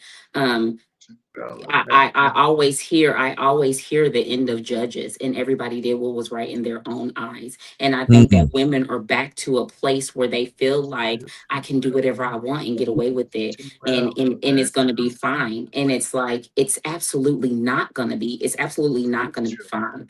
And so I think that society is pushing the upside down pyramid, because where does justice, where does righteousness, where does any of that exist nowadays? It doesn't. You find it far and few in between. God, dog, Leviathan. Okay, so number one is Jimmy here? No, you better hurry up. I don't know, but he on his way, so you better go. Okay, Don't you call the devil and get mad if he show up. So real quick, I want to thank Madam Butterfly Melanin for letting me talk.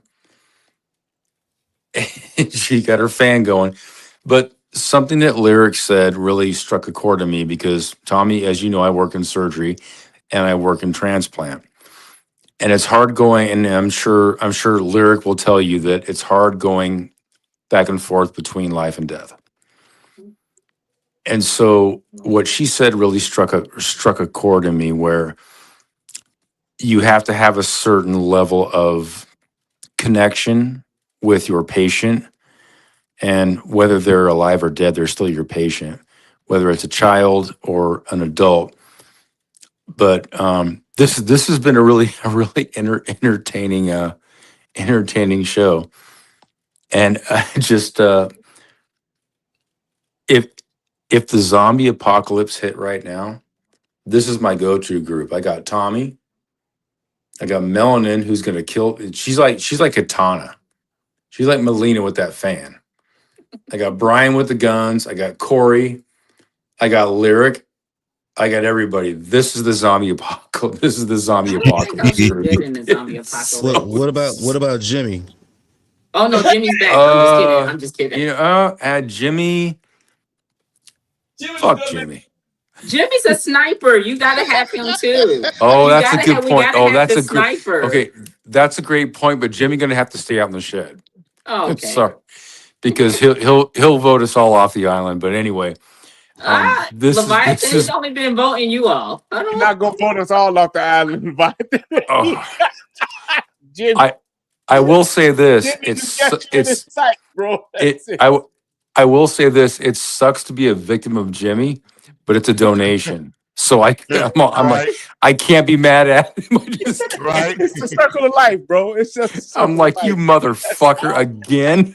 Listen, I don't think he means it. I can't speak for him. Okay. Oh, he means it. Oh no, he means it. Jimmy means it. Oh no, he means it. He's good. I'm gonna get I'm gonna get this salty cracker off this channel the minute I get a chance to. No, I don't think he thinks you're a salty cracker. If Mufasa don't die, man, we don't get Simba, Doc. That's just how it is, man. Brian, you ain't shit. If we don't get Hey, if without Vader, Doc, it's just the circle of life, man. But I will say this, and Tommy's gonna know that I'm an OG when I say this. If it's between Jimmy and someone else, I'd rather fuck Chris Bosch. What? Tommy knows what I'm talking about. That's inside. I saw this nigga mom was so ugly. I said, I'd rather fuck Chris Bosch. Tommy knows I'm OG. Anyway, Lyric, your story was wonderful. And it's nice to be able to put a face to the name. Madam Butterfly, keep flapping that fan. We love you. Brian, rack up. Corey, love you guys. And I'm just gonna drop down and listen to the rest of it. But thank you guys. I love all of you, nation. Oh, thank you, Leviathan. You're so sweet. And look, you survived Jimmy. See, even Jimmy showed you some love, man. He gave you some grace. Well, Jimmy said he was gonna be out. He did say he was gonna be out. Now, Melanin and Lyric, y'all gonna need to. I'm gonna need y'all to switch it up. First off, I'm gonna need y'all to. Oh, he's gonna go get the official get my fan, but I didn't. That's how you feeling? Here we go. Wait. I didn't want to get up. I was gonna fuck go it. Do that say fuck it? No. Can we purchase that on the website? No, I'm just kidding. Period. I want one. That's cute. You gotta do that. Where them fans at? Hey, Tommy. Remember they was going crazy with them fans. You know, it's wrong that I know how to do this. I feel look like a little whorish. That I know. Hey, Tommy. Tommy. A bitch a little bit. Leviathan's calling you, Tommy. Hey, Tommy. What you need, bro? I'm gonna drop another 20, and if you can play "I Don't Need No Introduction" for D-Stram and Erica Guzman, can I do that? I can do that. I will do that right at the end. I will do it. Thank you so much, brother. All right, I'll drop it off right now. And it's 12/11. That's my birthday. It's not my birthday day, but it's just 12/11, so that's pretty cool. I had a lot of nice people give me a lot of nice things, and this is one of them. Like, people give me so much stuff. I have so many toys around for years, so it's pretty damn cool. But I love to see y'all women up here doing that. I think that is one of the classiest things to do, to see a woman set up there. It is. I've always thought that was class. Maybe we should put our hair in a ponytail, Melanin. Girl, they have no idea that I'm here hot. going through. My neck is on sweat mode back here. But go ahead, Corey. We got these beautiful natural black women up here, and you know that's a shocking thing. But go ahead, Corey. No, I was asking, are they having hot flash? Because they doing it like they're in two separate parts. Fuck you, Corey. I think Melanin is too young for that, and I feel like you're talking bad about me, Corey. I feel like you're talking bad. Why are you coming for me? Yeah. Anytime you see a woman fanning, it is implied they are either menopausal or premenopausal. Hey, women's comeback supposed to be? Isn't the women's comeback supposed to be? That's why you got ED. We ain't disrespectful. We just gonna direct. At this point, I think he's jealous. I think he want a piece of paper. Right. You want all that hair. He just mad he ain't got no hair to fan. Right. Where's your hair at? Don't be a hair hatted hooligan for the mic to it. Get your fan. Shit. I started some shit. You fucked up. I wish you would have texted me that question first, but you asked it. I was like, I'm in the doghouse right now. I'm in the doghouse. But here's the thing, and I wanted to say something to the title. Liberalism destroying us. It has destroyed us. We have consistently just played as the victim, and keep on, and that's why we keep finding ourselves hitting these stumbling blocks with our children, with these women, with everything that's going on in our neighborhoods, and they come. I always said this thing. The liberals, and I used to say white liberals, but liberals, they come into our neighborhoods and they fuck it up. They can go right back to their lily white neighborhoods. I'm looking at the comments. They can take I'm giggling. I'm giggling. I'm sorry. I'm listening to what you're saying, but I'm giggling. I know, right? Get them comment. Shit. I don't know who worse. Y'all are the people. Y'all both about 50-50 right now. Y'all got me giggling and shit. But go ahead, Corey. Throwing haymakers at your head, Corey. I know, right? Somebody asked, please define liberalism. I think liberalism for me, and I'm gonna say it in my context, I think that it's the most extreme of the Democratic Party, or even more. What I mean by the Democratic Party, as far as transgenderism, feminism.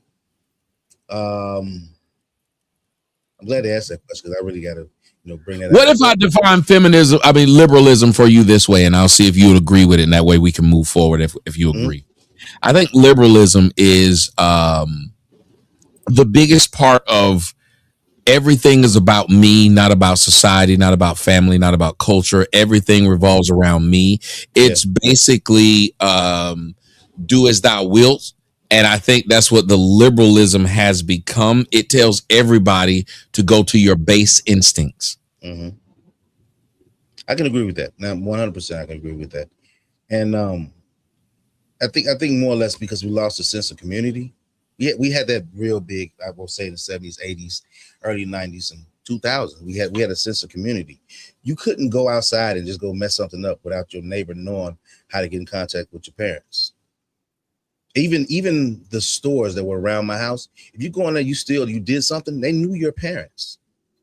They will tell your parents that you did something bad. You knocked over something, you broke something, you did all that because they knew the neighborhood. And that now we have so much, I hate to say separatism. I don't even know if this is a word, but separatism, right? To where people, like you said. Separatist was real people. That's a real word, a separatist. I said tism at the end, but I'm separatist, yes. But now we have to. Well, if you are a separatist, the being a separatist would make the art of being that. So so separatism is a thing. Yes. Mm-hmm. All right. So I'd call you out if it wasn't. I know you would. That's why I tried to say, wait a minute, is that a word? Because it's somebody started right now. But the thing is, it is about the thing about themselves. That's what I mean by we lost sense of community. Because usually you can go to your neighbor's house and knock on the door, get some sugar. Well, hold on. We don't want that to go too far. But you will borrow things from your neighbors. You can talk to your neighbors. Now you don't even know your neighbors. A lot of people know more. They know people on the internet better than they do their own neighbors. Facts. That's sad. Go ahead. I think that. Go ahead. No, I was just saying she was just agreeing with you, but you can go ahead. I do want to say today, after I went there, I went to a barbershop I haven't been to in years. I used to always go to that barbershop. And they made a nigga feel, first off, Atlanta made a nigga feel special today. I'm on the road. Hey, nigga, I watch your shit like I'm just riding down. I'm riding. And I guess I forgot. I probably should have driven that loud ass orange car as I'm going around. So that didn't help. But it was like, niggas was like, hey, what you doing? What's up? So I'm driving around. I was like, I don't even want to go back home now. I'm out here. I'm just feeling myself. So I drive to my old barber because my old barber's way downtown. I don't stay downtown. I stay like 30 minutes from downtown. And people who live in Atlanta, same way like y'all live in Chicago, you don't want to get on that damn Rhine. You don't want to get right. You don't want to get on it. That shit crazy. Yeah, I didn't know it till niggas told me. They was like, you don't get on that. You stuck on that. So, and niggas is shooting on the damn Rhine. Oh. Wait, is that a freeway? Yeah, it's called the damn Rhine, but the Chicago niggas call it the damn Rhine. Damn Rhine. You gonna be cussing on that motherfucker the whole way. I spend so much time. As 2 places I've been so much that I'm like honorary citizens of them, like Chicago and Dallas. I love them both. So I spend a lot of time there, so I know my way around them. But I went to let me go to the barbershop. Well, I used to get my hair cut. Let me see if it's still there, because y'all know, like, one of the sad parts about going where you used to live or things you used to do is going there and see that motherfucker ain't there no more. Like, it hurts. It's a weird feeling. I don't know if it's me, but it hurts that it's not there. Nah, it's right. You're right. So I went to my old barbershop, and there it was. And not only that, but it had they upgraded it. It's big. It's beautiful. But I go in there, nigga, don't act like you don't know us. And I'm shaking niggas' hands and stuff, and I'm seeing niggas get old bitches that used to be fine as fat now because they aunts. Like, y'all know what I'm talking about. This bitch is an aunt now, and you think you want to say, man, boy, hey, your aunt used to suck that, but boy, let me not. And so it was such a fun time, and there was so many young dudes there, though. It was like dudes was like, one of them said, nigga, I've been watching you since the 5th grade. Wow. And I had people laughing. I said, nigga, what kind of parents you got? So that, Tommy, all of my kids, a lot of them, the older ones, watched you. So that makes me feel bad. Well, no, it made me feel bad because one, I'm like, what, you a grown ass man? This thing is huge. Yeah. And so I'm like, I've been around that long. Yeah. Yep. Yeah. Believe it. And then he was excited to meet me. And so I'm like, okay, this is fucking awesome. So they was taking pictures with me and stuff like that. But they were asking me a question. And it kind of goes back to Corey and Brian. One of them asked me, do you really mean the stuff you're saying? Yes. The fuck?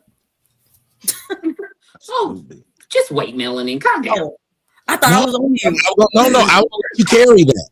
No, Melanie, I'm going to let you carry that. Do you get people asking you, because you're a beautiful girl, that you could use niggas, and they think that you don't mean what you're saying, and yet I haven't seen you change since I've seen you. Do you get people saying, she kind of like Kiana, because you look at Kiana and tell Kiana's grifting? It don't take long.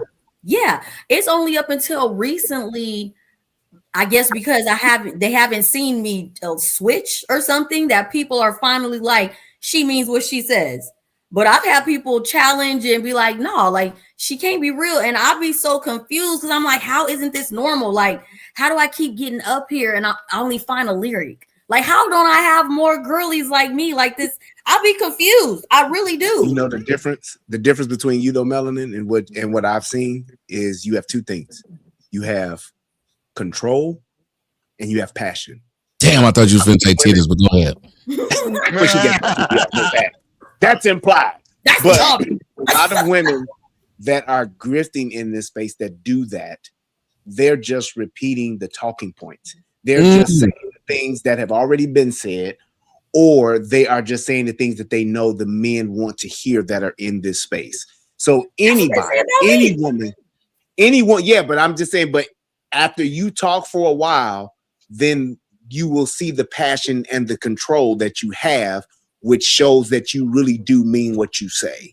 Most women in this space that come in here, the pretenders or the posers, they just come in here and they just repeat the hot points, show their titties, show their ass, whatever the case they may be, and flaunt the sex around. And most of these lame ass niggas, they just want to fuck, so they let them get away with it.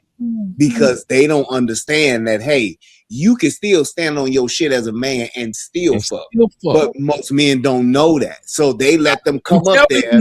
No, they won't listen to me. But Tommy, when you tell them that, them niggas they so fucking far behind and been on the slow bus for so long, they can't even comprehend that. They can't get off of it. They can't comprehend. They like, what?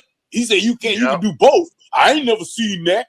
That's how they looking at it. Because then those men that are in those spaces, most of them are posing. So it's like everybody's got on these man, and they just, they full of shit at the end of the day, because you can't be in this space for too long without getting exposed. If you really on that bullshit, it's gonna come out and people gonna see it. You hit for the money, or you hit for you to. I don't think the exposure works though. It's like you said, if motherfuckers like a bitch, there's plenty of them. And shouts out to Brian, and shouts out to my girl, Sassy Girl. She sent me this and she said, you need to see the story. So Brian, I'll probably do it another time. But is this the story you were talking about? That's the fucking father. The father looks like a kid.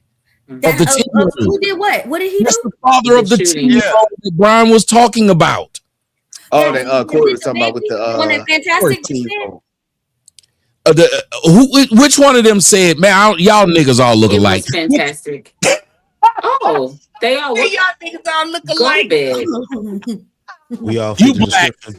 We gonna let that slide. That's the father of the That's the father of the 10-year-old murderer. Yeah, that was a fantastic. Father of the 10-year-old murderer. Yeah. He looked no older than 19. Mm-hmm. Wow. He was charged. And that's the living environments. Well, he looked like he already belonged in jail. I hate to even fucking say it like that, but he now this is defeated to me. That's a classic YN. He looks defeated to me. So the mother didn't get charged at all, and no bad publicity. Nah, they put niggas in jail. They put niggas in jail. Mother there? She probably was. That's a good question. I don't want to be unfair. Thank you, Melanin, because I could be unfair by saying they should have put that bitch in jail, and this bitch is somewhere at Harris Casino. You watching this shit right now? I'm talking about that's why you dick little and you gay. Oh.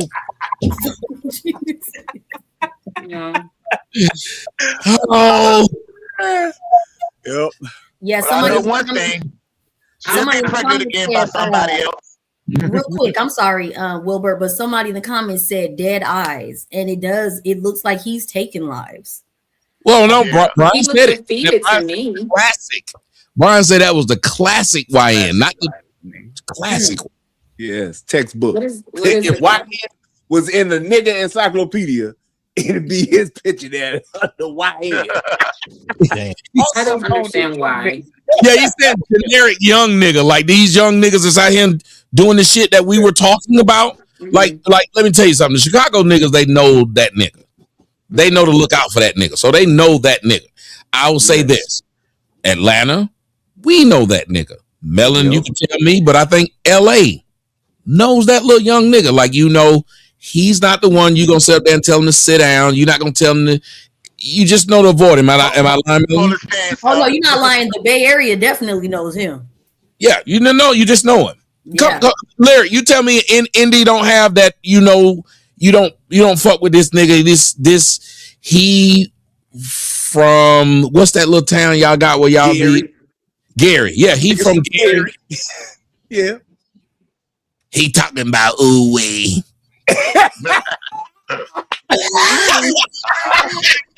I think we do. I think I also have to start being a benefit of the doubt person. I don't. A lot of the times, like when I see people, I see like I don't know what they need or how I can help. So I don't know. I don't look at them like that. But I'm pretty sure that you guys are right. I think I'm wrong. I see a young nigga like that. I'm ready to go to my hip just in case. Yeah. So I think that I need to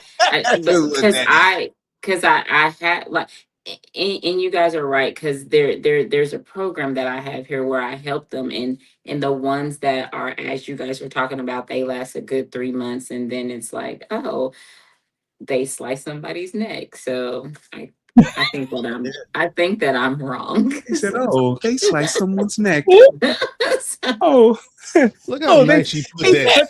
Fighting, but she's like, it's like some jugular snack. vein open. Oh wow, she said it so nice. Oh my God, I shot this person 17 times with a switch. She's Lyric is really a special person with your career choice. With your career choice, as peaceful and as zen as you're able to stay, you really are special. Because I don't think I can see all the stuff that I see and still be as sweet as you. That's a ministry, Doc. That ain't no service. That's ministry. You got to be a special type of person to do that.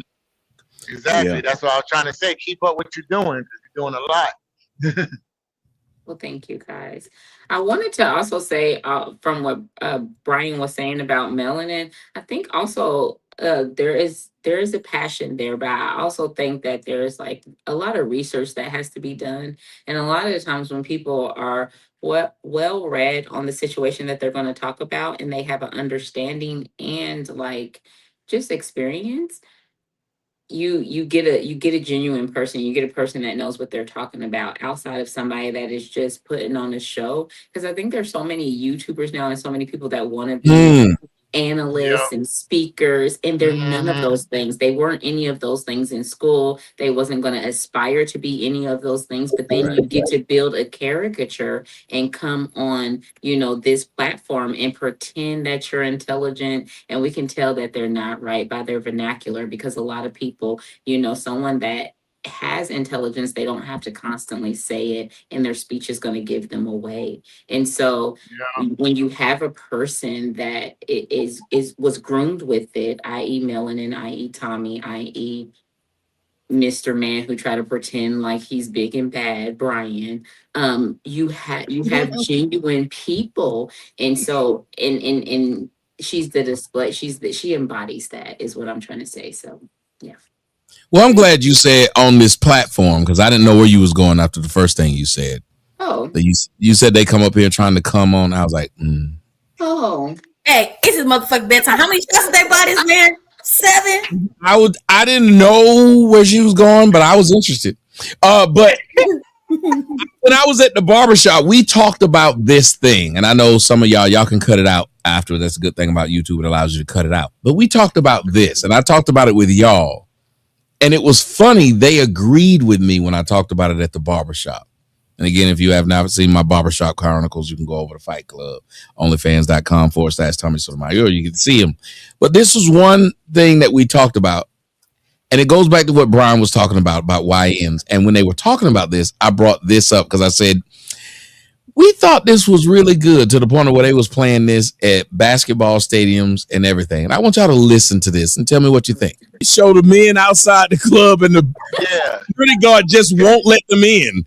Okay, I don't think. But at one point, if you listen to him when he's talking, at one point he was in there in the club, but he got kicked out. And he got kicked out because he was like he think I'm a punk. I'm a punk because he kicked. Yeah, like you was able to remove me from this club. Let me show you something. Let me show you something. What? And he wants you, because that means he's never scared. I don't know how long this song has been a thing. Please forgive me. I don't know how long this song has been a thing. It's almost 30 years old. Bro, I was young. I was gonna say I was young. That's why I didn't know what he was really talking about. It's almost 30 years old. That's why I'm saying. That's crazy that it's almost 30 years old. I'm saying we're talking about YNs, but this was a thing. What was the other one? Tear the club up. Oh my goodness! 3-6 Mafia. I don't think I remember. Somebody put in the chat. Pastor Troy, DSGB, Down South Georgia boys, all of that. Because when I was in the military, all my homeboys from Georgia used to play that, and we used to go crazy in the club. Because they used to tear the club up, literally. Mm-hmm. There were some clubs that had to stop playing that song. Playing the song, yes, because people would destroy the club when it would come on. It's like a nigga mosh pit song. It's like the song that you would have with white folks have, like white boys, and they do the mosh pit and they tear shit up and all, they push each other and stuff. It's the same thing for niggas, except we want to shoot niggas and fight and all that kind of shit. So I asked again, since Brenda did not know, now she knows. Did we not kind of push the YN culture? Yes, Oh yeah, we did. yeah. The music definitely did. When Yin Yang Twins and all of us out. I want to say yes. Throw I your do want to sets say up. yes, but the other side of me, even though I'm saying yes, the other side of me is saying that it was still more on the responsibility of the parents. Like I know what we're listening to. I know Society what we're listening is to. always. Oh, go ahead. Sorry. No, go ahead. I was going to say, I know we're always listening to certain type of things, but that's where that parental reinforcement comes in. We can't blame society for everything. We're just taking away the blame from the person it should be on. Which That I is agree. parents. Yes, 100%. That I has agree always with. been influenced. Yes, But what I'm trying to say is, hold on. Here's what I got to say, and I'm not going to ask you what your age is, Melanie, because that they tell us is wrong to ask a woman. We have to tell you. 38. Okay, so what I'm saying to you is, How old? 38. So at your age of 38 and Lyric's age of 21, what happened? She don't like that. I'm not funny. I have a 21-year-old. But I want to think about what you were doing. You were jamming to the song and not really thinking about the words. So I hear what you're saying, that yes, we should put it on the parents. But a lot of the parents with the stuff we were listening to, they didn't actually know what it was. Nope. It's like their parents didn't know what the fuck they were listening to. Like you don't really get it. That is true, because there's a lot of freaky songs that I listened to as a little girl, like a younger girl. And when I hear it now, I'm like, that's what the fuck they like. I was dancing to this. You mean candy liquor? and for an example of that, I was thinking about. Do you? I know you remember all songs, but do you remember that song "Downtown" by SWV? Yes, I remember. I thought a motherfucker was gonna get on what is it? I-85. Mm-hmm. You thought somebody was getting on I-85 going to the circle? Listen, I'm just like. I was listening to that song in my office the other day while I'm just like writing, and I'm like, oh my gosh, I used to just hum this song all the time. And it's a great song and it's beautifully composed, but I was like realizing what it was and just running around singing it like young. I'm just like, oh, it's more so the beat. For me, it's not. I'm not really listening to what they're saying. It's more so the beat. Like I love to dance. I think it's more so the beat. It may be more so the beat, but I think in movies, I think the beat and the lyrics start to fight in the club because motherfuckers hear that shit and they ain't never scared or tear the club up. That song was so angry, you guys. Like it was so angry. Like it was the one that just played. Yes, it was so angry. That's why I started laughing when you were dancing. It was so. It is an angry song. Like the way he started talking. He talked. But the reason why Atlanta knew what it was because we know his accent and we know what he's saying.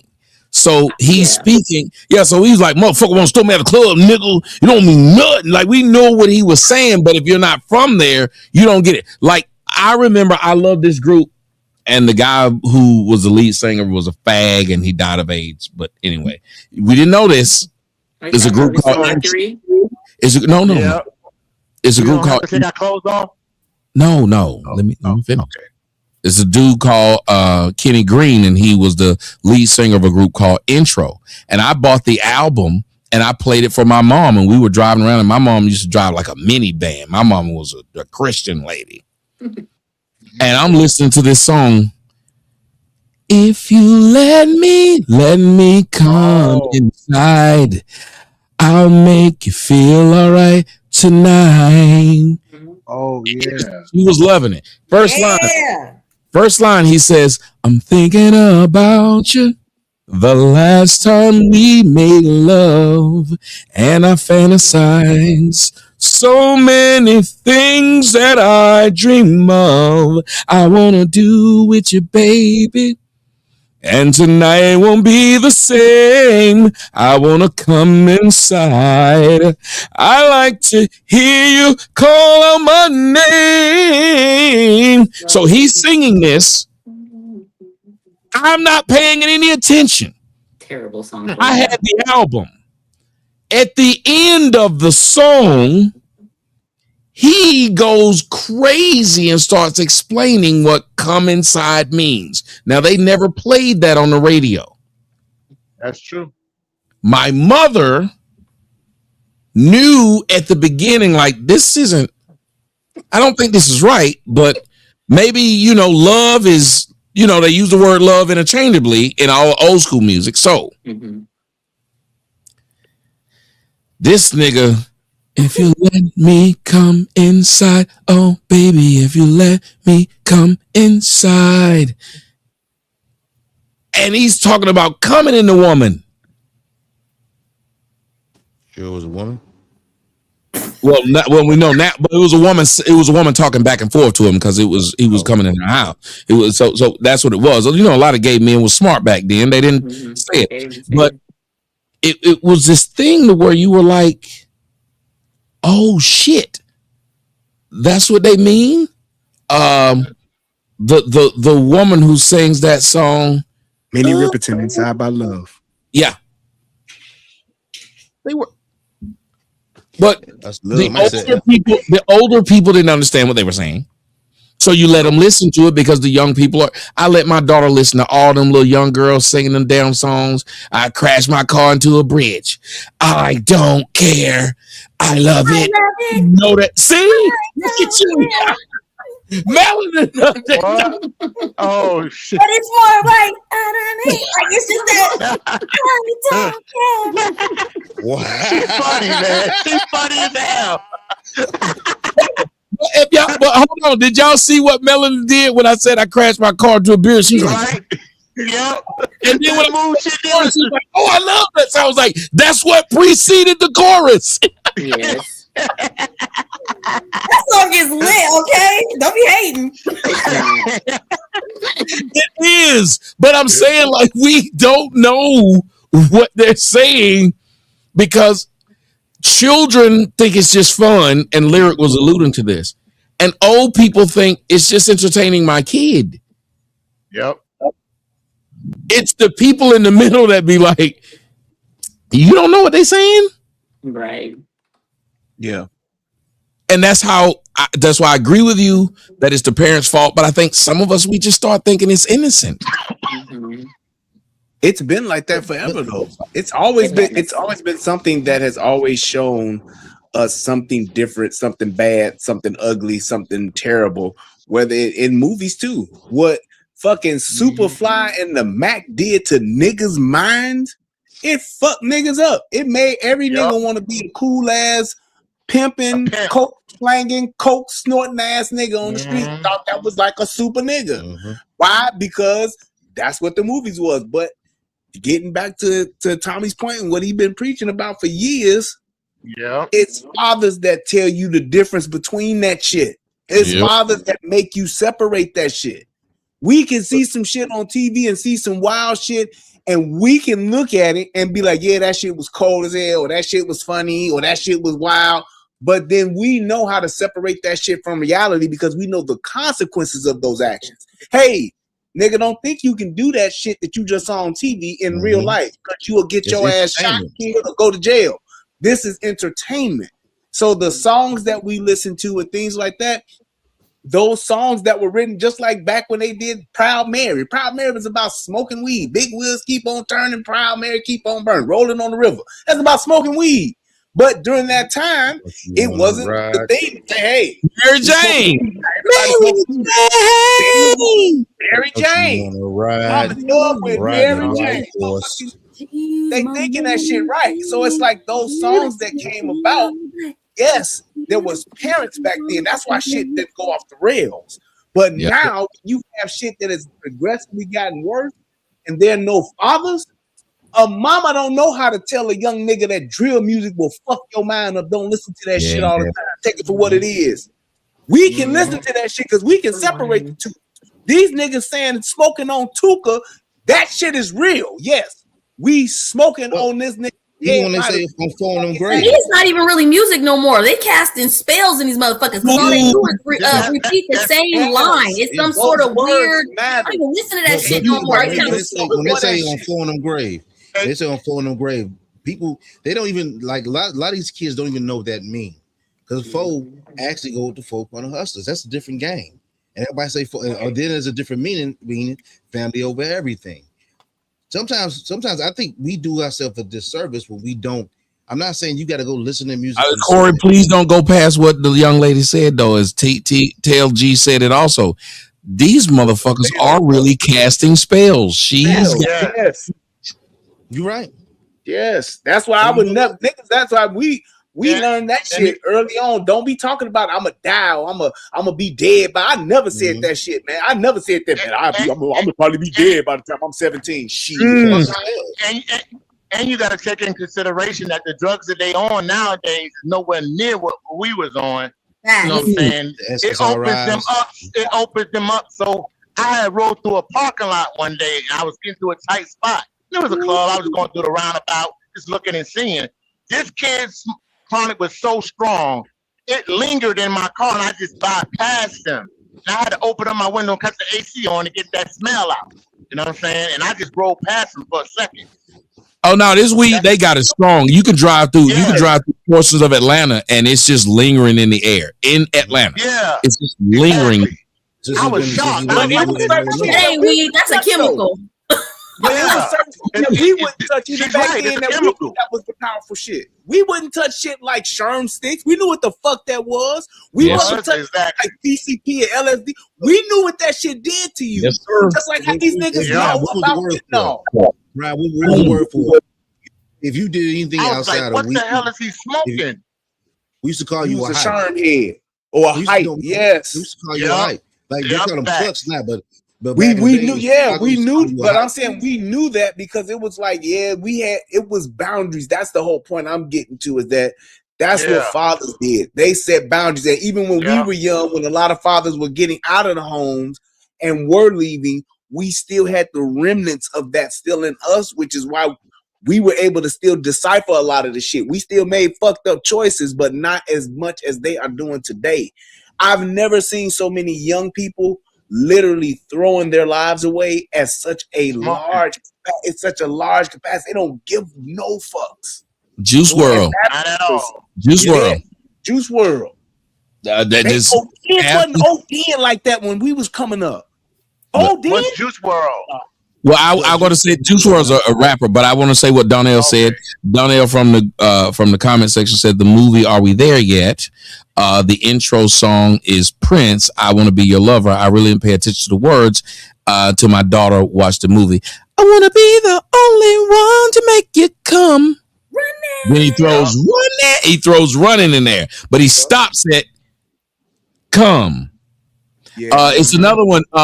They play it it was on the regular radio. Janet Jackson was the queen of doing this. Everything Janet said was nasty. I love Janet too. Velvet Rope is still my favorite album. But she had that song. All the girls in the party, look at that body, shaking that thing like you never did see. Had a nice package, all right. Think I'm gonna have to ride it tonight. That Would You Mind is, oh my God. That shit there, that Would You Mind? She was just saying it. Like, that was just it. This is what it is, nigga. Put this on and we about to fuck. Oh my God, I love me some Jungle Butt. A lot of dudes can't get in the Velvet Rope like that, but Jay said it. Jay, listen, I did the same thing to Brian about which album. Velvet Rope is a disgusting album. Number one, it's fucking disgusting. This bitch is dirty. I love it. That's why I loved it. How you be dirty. You gotta be dirty like Janet if you gonna do it. You been she did it. Velvet Rope, if you watch it, is sexy as hell. It's really sexy the way she did it. Concert? Did you see that? Did you see the clip where she strapped that nigga? I wanted to be him. The way she strapped that faggot. Like, she put that fucking faggot on there. I was so jealous of him. Like, oh. I'm a huge Janet fan, so you can't say Janet can do no wrong in my eyes. Man. Oh, I couldn't believe she put that gay dude up there. Why him? He was gay? Yes. Hold on, wait a minute. Do you understand? I gotta say this, and I gotta say it. Janet is technically a gay icon. A lot of gay niggas listen to Janet. Facts. So so her concerts were full of her and to be perfectly honest, what's her name? The one they call Mimi. I forgot what her real name is. Mariah Carey. They're gay icons. Like gay men like them. And I only know this because I have a gay cousin, and he was the one who put me on when she Vision of Love. This nigga was on Vision of Love before it blew up. He was, oh, you gotta listen to this. And I was like, this nigga doesn't act like regular guys. But and I was a kid. I was like, he doesn't act like regular guys. But we love Terry. I mean, my cousin. What did he say? You know what? How did he say it again, Tommy? How did he say it? I wanted to hear him say it again too. He sounded gay with a lisp. Like, do it again. That's how he said it. But how did he say it? He said, oh, you gotta listen to this. And we listen to it. Y'all don't say shit. Terry, I mean, my cousin might be watching. But the point is, he's a great guy. I seen his Facebook. This nigga got a whole Beyonce wig on. He tickling the shit out of me. It's blowing in the wind. It's blowing in the wind. How did he get that picture like this? It's blowing in the wind. I love my cousin, but it's blowing in the wind. And then anyway, like, here's what happened. Like, he put me onto that, and a lot of, like, Janet. Like, a lot of these people are like the gay icons because of, like, what Melanin said. They say things that almost apply to not just who you think it does. And it allowed people of alternate living to feel like they were a part of that too. What I loved about the 80s, especially, Tina Turner's another one. Yeah. What I loved about the 80s, though, like, if y'all go look up Culture Club when they first won their Grammy, Boy George got up there. And first off, his name is Boy George. He doesn't try to fool you and tell you he's a woman. Yep. The second thing he said when they won their Grammy, he said, thank you guys for accepting your favorite. He said, thank you for accepting me and knowing that I'm America's favorite. I think he called himself a transsexual or cross-dresser. But he didn't hide. There wasn't a hiding of it.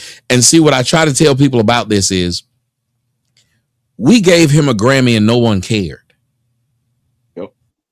So for gays to be saying right now, we need to get our rights, motherfuckers, we never gave a fuck back then. Think about how many women we men watch. Men never had a problem with Laura Croft.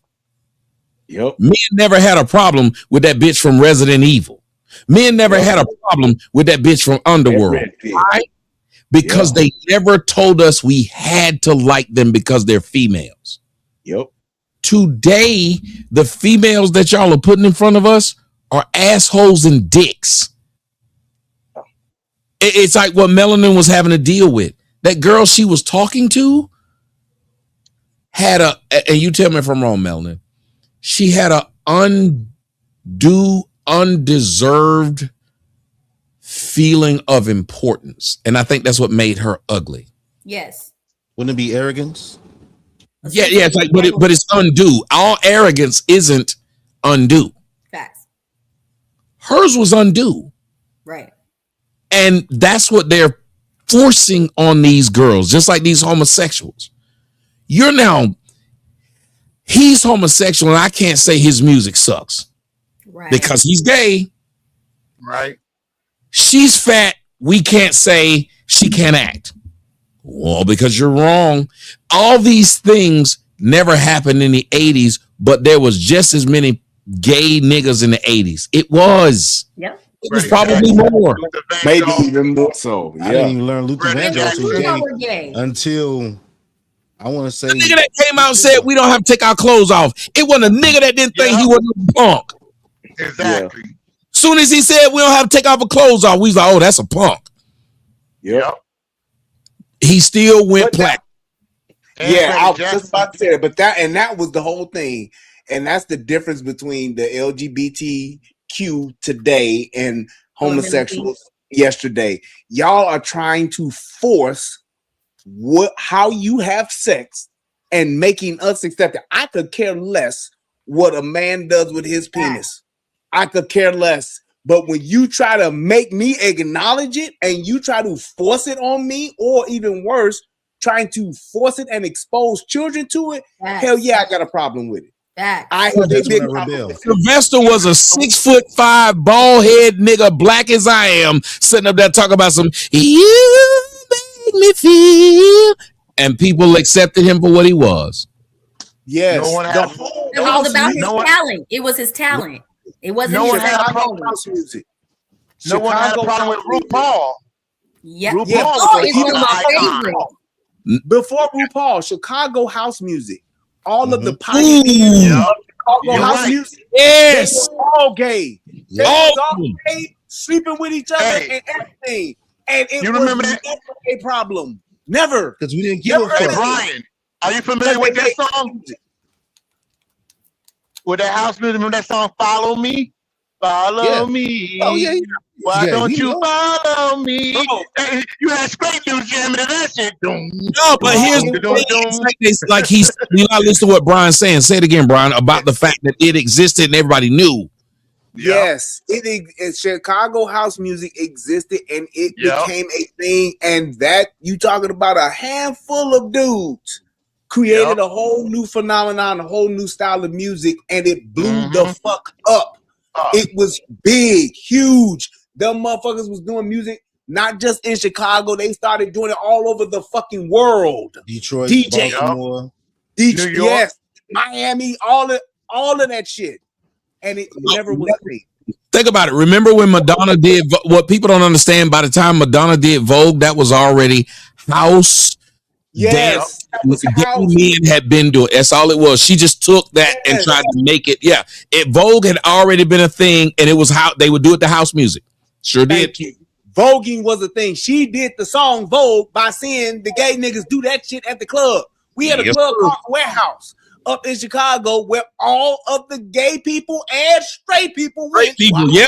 Because of house music. If you wanted to hear house music, you can go and it'll be a nigga dancing and twirling right next to you, and it'll be a straight bitch over here twerking on you, whatever the case may be, and you had a party and it was a good time. It was never all, they a bunch of sissies. We ain't going over there. It's a bunch of faggots. Niggas like, I go to the warehouse.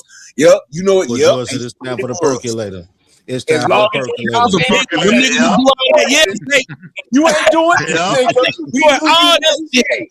Yes. And you knew get in a circle and do their freestyle, a dance. If you was a dancer, that's how you knew. That's how you knew it was never a problem, because you could have a nigga with a fucking fishnet cut off tank top on, twirling right next to you, and it's probably another hardcore nigga that's gonna fuck him tonight. But it was Lord. Because Brian, too far. That's right, too far. You left that part out. Hey man, bridge too far. All I'm saying is true. Stop me when I'm lying. That's all I got to say. And y'all think he's right. Like I'm telling y'all. But I tell you what we had though. We had respect for whatever it was you were doing. You kept it at the house club. And like you said, they didn't put it in front of no children. They didn't try to have this guy like, we knew the choir director was fruity. Tambourine player. Tambourine player, and exactly, and it's like even the gay and people in our community, we knew the dude that was walking around in the fucking tight biker shorts before biker shorts was even a fucking thing. You knew what he was doing. You knew. Thing was, if he gay, somebody's fucking him. That's just what it was, and nobody cared. It wasn't a thing of trying to expose him. You saw that nigga walking down the street with some fucking leg warmers on, and you knew what he was. Plain and simple. You saw the dyke chick cooking French fries at the local greasy spoon, and you knew the other chick that was back there with her. You knew they was bumping pussies and all that shit. It wasn't a thing though, because it was just about this how we have sex. And that's the same thing today, except they trying to force that shit on us and make us support it and like it. No, I don't have to support it. Why? And here's the. I think the big thing, like the guy said there, is of severe. Man, fuck your name up. Fuck it. I've had a lot of drinks, but I think it was privacy. Like, remember, we didn't talk about how we had sex like that. Like that wasn't a thing. And now y'all have to understand what gay is. It's constantly trying to tell you we having sex with other men. How you feel about that? Like, why? Yes. Why are you bringing this to me? I'm with my daughters. I don't want to hear this. Like, again, when you watch the gay parade, everybody know the Studio 54 had gay niggas up in it. Yep. And all the celebrities was in there. But they would leave Studio 54 and go to work on Monday in a fucking suit. Yep. This is true. Now the gay parade ain't about nothing. How is gay pride about a grown ass man in a Speedo bumping up against another one? What's the pride in that? What's the pride? Why is there no cuck pride? Why is there no cheater pride? Why is there no deadbeat dad pride? Yep. If we're doing this, if that's what you're calling pride, that I need to know what y'all niggas doing in y'all bedroom. Man. And you got to have children around it. Why? Wouldn't that? Will you please give that vampire analogy, Tommy, that you gave about that shit? I said they can't make children of their own. I said vampires know. Yeah, I said I know vampires know they can't make children of their own. Vampires know that they can't have a child and it's born a vampire. So what it constantly has to do is turn humans into vampires. In the process, they need humans to invite them in. That's exactly what gays are constantly doing. And the easiest people to bring in are children, because since they can't have their own, they want yours. Period. Remember, if gays knew they could have a child and have their own, because you got to remember what gay is. First off, gay means without the help of science, they can't reproduce. Same as a vampire. Without the help of biting a motherfucker, they can't reproduce. Two, most vampires cannot touch you unless you invite them in. And that's exactly what gays have done to the rest of society. Y'all have become afraid to call out what they're doing. So then they turn around and say, we want to go and talk to your kids. And they don't want to talk to your kids in suits or regular dresses. Because have you noticed that even the gay black people, gay black women don't try to act like a man. Oh, they try to act like a thug. Why do they choose the thug archetype? Why does the gay black man choose the ratchet bitch archetype? Because again, they need you to invite them into your home. And y'all have done it with BET, with the Tyler Perry movies. Y'all sit up there and had a transsexual be the #1 black person. Again, Tyler Perry in a dress. Y'all's #1 characters was niggas in a dress. Tyler Perry, Eric Bishop, Jamie Foxx. Come on. Am I lying? Jamie Foxx character was what? Oh, the character. Okay. Okay, go ahead. Character was who? What made Jamie Foxx? LaWanda. What made Ricky Smiley? Wearing a dress. No matter how funny we thought Martin Lawrence was, what was the character that made?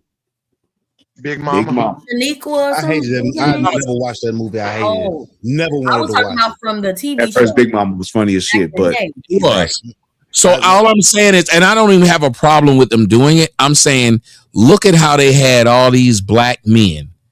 When they did that to Wesley Snipes and Ving Rhames and Tu Wong Fu. Yeah, that was terrible. Never watched it. Flip Wilson. Flip Wilson. Yep. The thing of these men who are supposed to be the toughest men. Yes. You turn them into women. Yep. And we were okay with it. We were okay with it. It was funny because what we took was the joke. The problem was the joke became real. Yes. And that's what people people try to always dispute this when black men bring this up, and this is where the problem is. When they try to say, well, white men do it too, white men are putting on the dress and all that. Yeah, but it's way more white men that ain't never put on a dress than it is black men that are stars that have put it on. It's a handful of them that ain't. And that is the problem. If I got 10 black stars and 9 of them wore dress, but I got 100 white stars and only 9 of them put on a dress, that's George Clooney ain't gonna put on no dress. Brad Pitt ain't gonna put on no dress. Daniel Craig ain't gonna put on no dress. They're tough guy whites ain't gonna put on no dress. The only one I know that really threw me off was Mrs. Doubtfire. No, not even Schwarzenegger. Willem Dafoe played a whole ass nigga, dick sucking and everything. You got to see that movie. It's a wild movie. Somebody tell him what movie we're talking about. Willem Dafoe. Huh? Boondock Saints? I think it was. Yeah, when he was the cop and he ended up giving head. Whoa, I was so surprised. I was like, what the fuck is happening here? Yeah, Boondock Saints. My man. Thank you, that, but because yes, I was like, oh yeah, he got fucked. Yeah, he got fucked in that one. Damn, I don't even remember that part. Must have been my shit. Boy, it was. But you know what? And we know what's crazy though. Like, I guess even at a young age, I never watched Mrs. Doubtfire. Only stumbled across Tyler Perry.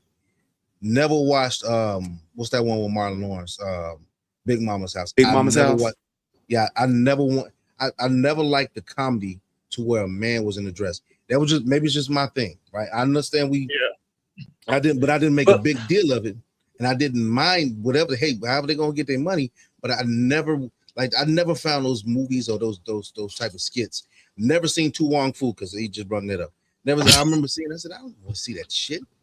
Like, just you playing as a woman. Get a woman to play a fucking woman. But that's the white chicks. Both of the brothers dressed up as women. Yes. And love white chicks. I do got to say, Melon, I left that on the screen because he's right. And I said you shouldn't do this, but I think I've had a few drinks, so I'm gonna fuck around and do it. He's right. What I do? You have been. What's the word? He said. Just. You have. Somebody said they thought you was a Mexican earlier. Oh shit! You have been. Audience, can we agree? Melanin has been just probably uncharacteristically beautiful. She's been beautiful, but like over the past week or something, niggas is filing divorce.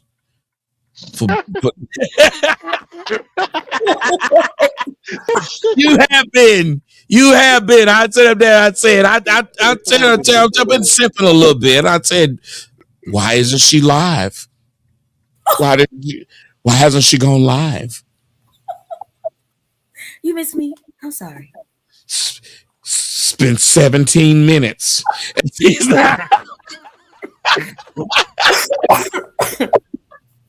She hasn't gone back live. This is what I'm not gonna do this again, Melon. This is the one time. I'll take it. You can get me to do this live, and I'm not doing it again. I'm gonna act like this didn't happen. But I'll agree with DJ. DJ, I think it's Money, whatever. Well, he's right. So your hair is a flex. You really have, and you have been doing your thing, and you still been going off on bitches. I think that's what Brian was trying to tell you that day about having the camera on. Like it's a thing to where with the camera off, people don't understand who's saying it. With the camera on, as you're saying it, so we as the male contingent here, we thank you for having our back. Thank you. You're very welcome. It's my pleasure. It's just right from wrong. I had an amazing father. I know Father's Day just passed. It was a tough time for me, but my dad's not here no more. But shout out to my father, seriously. Nice. So I just wanted to point that out. And I think if we have people, I want to shout people. I love shouting on my brother Brian. Shout out my brother Corey. And I like just showing people the respect that they have. And this has been probably one of the funnest. They've been good, the Tuesday shows, but this one probably was just fun because we had humor, as well as like people were being real about like their thoughts of things, like from the dating, which was difficult in the beginning. CJ got motherfuckers talking shit about him, and I feel bad for him, but he took it in stride. Then we made it funny where we were talking about would you allow a motherfucker pay this way? And Brian was like, yeah, I take it, but the bitch gotta go. Brian. And then we took it back to I like how Corey got us back on track when he said, well, this is what it says in the title. And he talked about liberalism. And then we brought up the parenting where these women are allowed, sadly, to basically murder their children and get away with it. And yeah, like Army Vet said, we laughed together and we cried together because I still don't think we will really address how fucked up the women are able to be. And that's why I added power in the title. Women have so much power that they have people afraid to question them, even though the things that they're doing are failing. Single mother households, that is a failed experiment. Why aren't we calling it out, Brian? I think it's because we've lost our foothold as men, and a lot of men, because they've been raised by women, they feel like, and they don't even think that they have the power to do that, to call out that the rights and wrongs of just not just our society as a whole, but especially more so in the Black community. We have let our women run amok, and now our children are running amok, and they are creating the same cycle, and it's getting worse and worse and worse. And until we have gotten to the point to where our soft times have created struggle and despair, that's the only time that hard men will then be able to make a comeback. But the more like I remember another thing that you said that killed it years ago when you said the fact that these women are being treated and funded like fucking terrorists, we're getting the fruits of our labor. We're getting the fruits of our labor. They are literally creating the young terrorists that are plaguing our cities now. They're plaguing our communities no matter where they're at. The whole idea of what young people are doing today and how bad it is today is just the progression of letting women be in control. And but the women seem to not acknowledge that part, that the niggas they say they hate, they raised them. You raised a nigga that don't know how to treat a woman because you didn't have no father in this nigga's life. You raised a nigga that thought all this shit was normal because you removed masculinity and told him it wasn't important by a little boy hearing these words, and we've all heard them. I don't need no nigga. Yeah, bitch, you don't, but your child do. Your kids do. Yep. Talk about it. Yep. And it's like, just like, and the reason why they're able to take that position, it's because of the fucking state. The fucking government is giving them resources, food, clothing, and shelter. Just by being a woman and being able to, if a woman has the ability to lay on her back and have a child, she instantly will fall ass backwards into unlimited food, clothing, and shelter.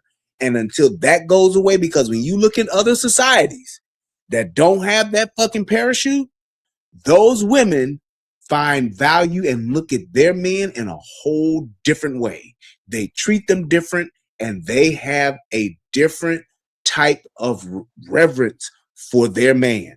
It ain't just this nigga got dick. It ain't just this nigga got money. It's a thing to where they have a true need for men because they know what it's like to be out in the world without a man. There are women here that feel as though they don't need a man, but then again, these are the same women that have been afforded to right to where, for the most part, you can walk the streets at 11 and 12 o'clock at night when the sun go down and don't shit happen to you. Because in some places of the world, you can't.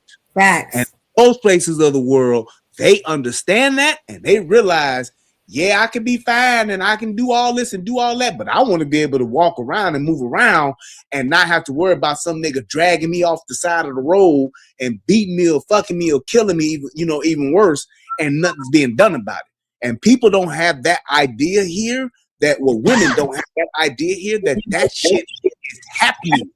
The fact that we had these kids that got migrated over here to the tune of 350, 400,000 kids here that are just fucking gone. And nobody knows, like, where do you think, or what do you think is happening to those kids right now? And it's like women today in our society, they don't have to worry about that kind of shit. They don't have to worry about a gang of niggas just running up on them and taking their ass off somewhere and don't nobody give a shit. And that's just it. I think that's why I get upset a lot when they talk so negative towards men, because I can look at it from your point of view. It's like, do you not understand the freedoms and the liberties I have because of men? And they're not even taking, like, I can give you my body. You're not taking my body from me. Like, I don't understand how women don't see how special and important that is, the freedom that we have. Wilbur and no, I just wanted to see what they were saying. And that's the whole thing when it comes to just the whole idea of, from a political standpoint, how people get so hooked on this whole liberal, this whole socialist and communist thing that this era that we're slowly moving into. They don't realize that y'all keep on supporting this shit because you think you're getting something for free. You think you're gonna get the nigga that's got money gonna take care of you, or we gonna tax all the rich people, and you think that's gonna work to your advantage, and not looking and researching and seeing what that does to a society. It's gonna cripple you, and it's gonna create either you have or you have not. And when it ain't no more government tit, when it ain't no more we can give you this and give you that, when the giving is gone, now it's back to hardcore hard times. And when you got those times happening, then you are not interdependent. You are solely dependent on a man. Well, Wilbur, I don't know if you wanted to go or whatnot. But, at one time, I didn't really believe when Tommy was saying, I don't think women like men like that no more. Like you said, they so independent, so delusional, and thinking that they don't need no man. It's almost unreal, So, I mean, like I said, I hope they fall on their swords, and one day they'll come to the realization that they do need us, because we're not running around saying we don't need them. You know what I'm saying? Yeah, that's because you as a man. That's because you as a man are raised to cater and all of that to a woman. We're told you don't need no man. Be independent, do your own. And then you see the way that your father usually is treated in the household by the mother. Yeah. So that's why it's like that. Yeah, but like I said, and that I'm like, but that's why I said it's gonna take another woman to change their mind on that. Like Melanie and the other sister that was on the panel. Y'all gonna have to preach it to them, because men, they're not listening to us. They're not gonna listen to us. You know what I'm saying? Because they've been programmed for so many years. Shit, they're not really listening to us. They got names for it. Pick me. He's right. Centered. Like, the hell is you? Well, I'm not even thinking about a man. Like, I'm talking to you. It's part of shame culture. I think that's one of the things that. I'm sorry, were you doing, Will? I didn't want to. Oh, yeah, no. Because even in my own personal life, like I said, I met some women I tried to change and try to talk to them and give them good advice, friends, cousins, and they wound up getting pregnant by the wrong guy. Then they blaming the guy. I said, but you knew what he was when you messed with him. You knew he wasn't about nothing. So, I mean, how do you expect to do better now? You know what I'm saying? You got 4 kids in it now. You know what I'm trying to say? Then you claiming you're independent, but you still get government assistance in some form, fashion, or way, whether it's Medicaid, food stamps. Then if the dude do come into your life, you don't want to hear nothing he has to say and whatnot. You know, they don't want to be led. That's it. You know. So That's I don't because know they what to don't say have to. about it. They don't. That's the thing. Like what Melanie was saying, they don't have to. That's why they're not going to listen to her. And when you're talking about the majority, a few people may get their eyes open in there if they choose to listen and see differently. But most women live a full life and don't even think about potentially changing their behavior until it's too late, till they 60, and they realizing shit. I'm about to die old and alone. Fuck. Yeah. But you know what's even worse?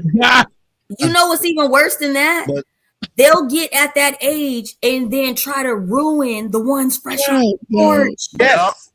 Won't even tell the younger company. They will not tell the younger ones, look here, you young bitches. Nothing. Get y'all shit together. They won't do that.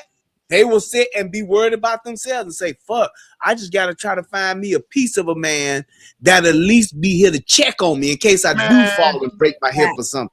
That's what happens to them. Them happens be trying to mess with them young boys. But there comes a time. There comes a time when that shit go. I'm saying when they get old, when they get like in their 50s, but when they hit that 65, they hitting that step, they ain't got nothing left in the tank.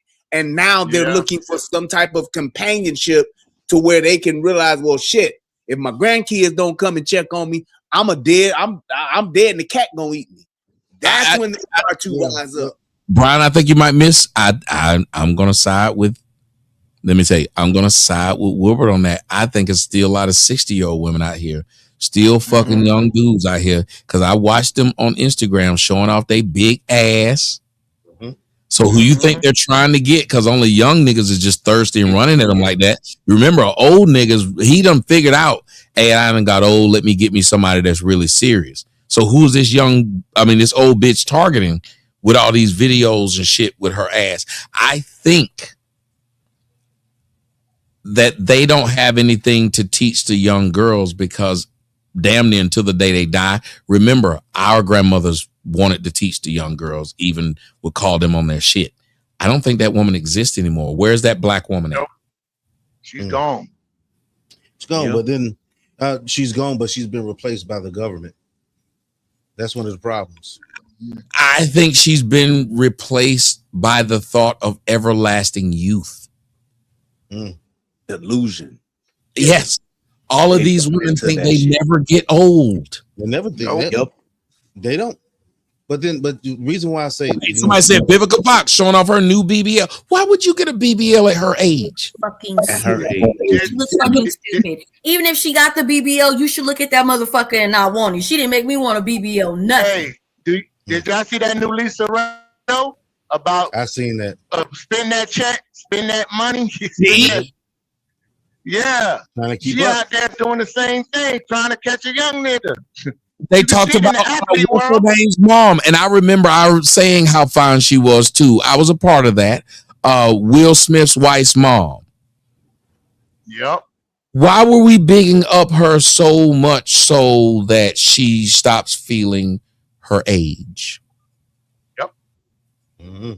Because that's what we did. Yeah.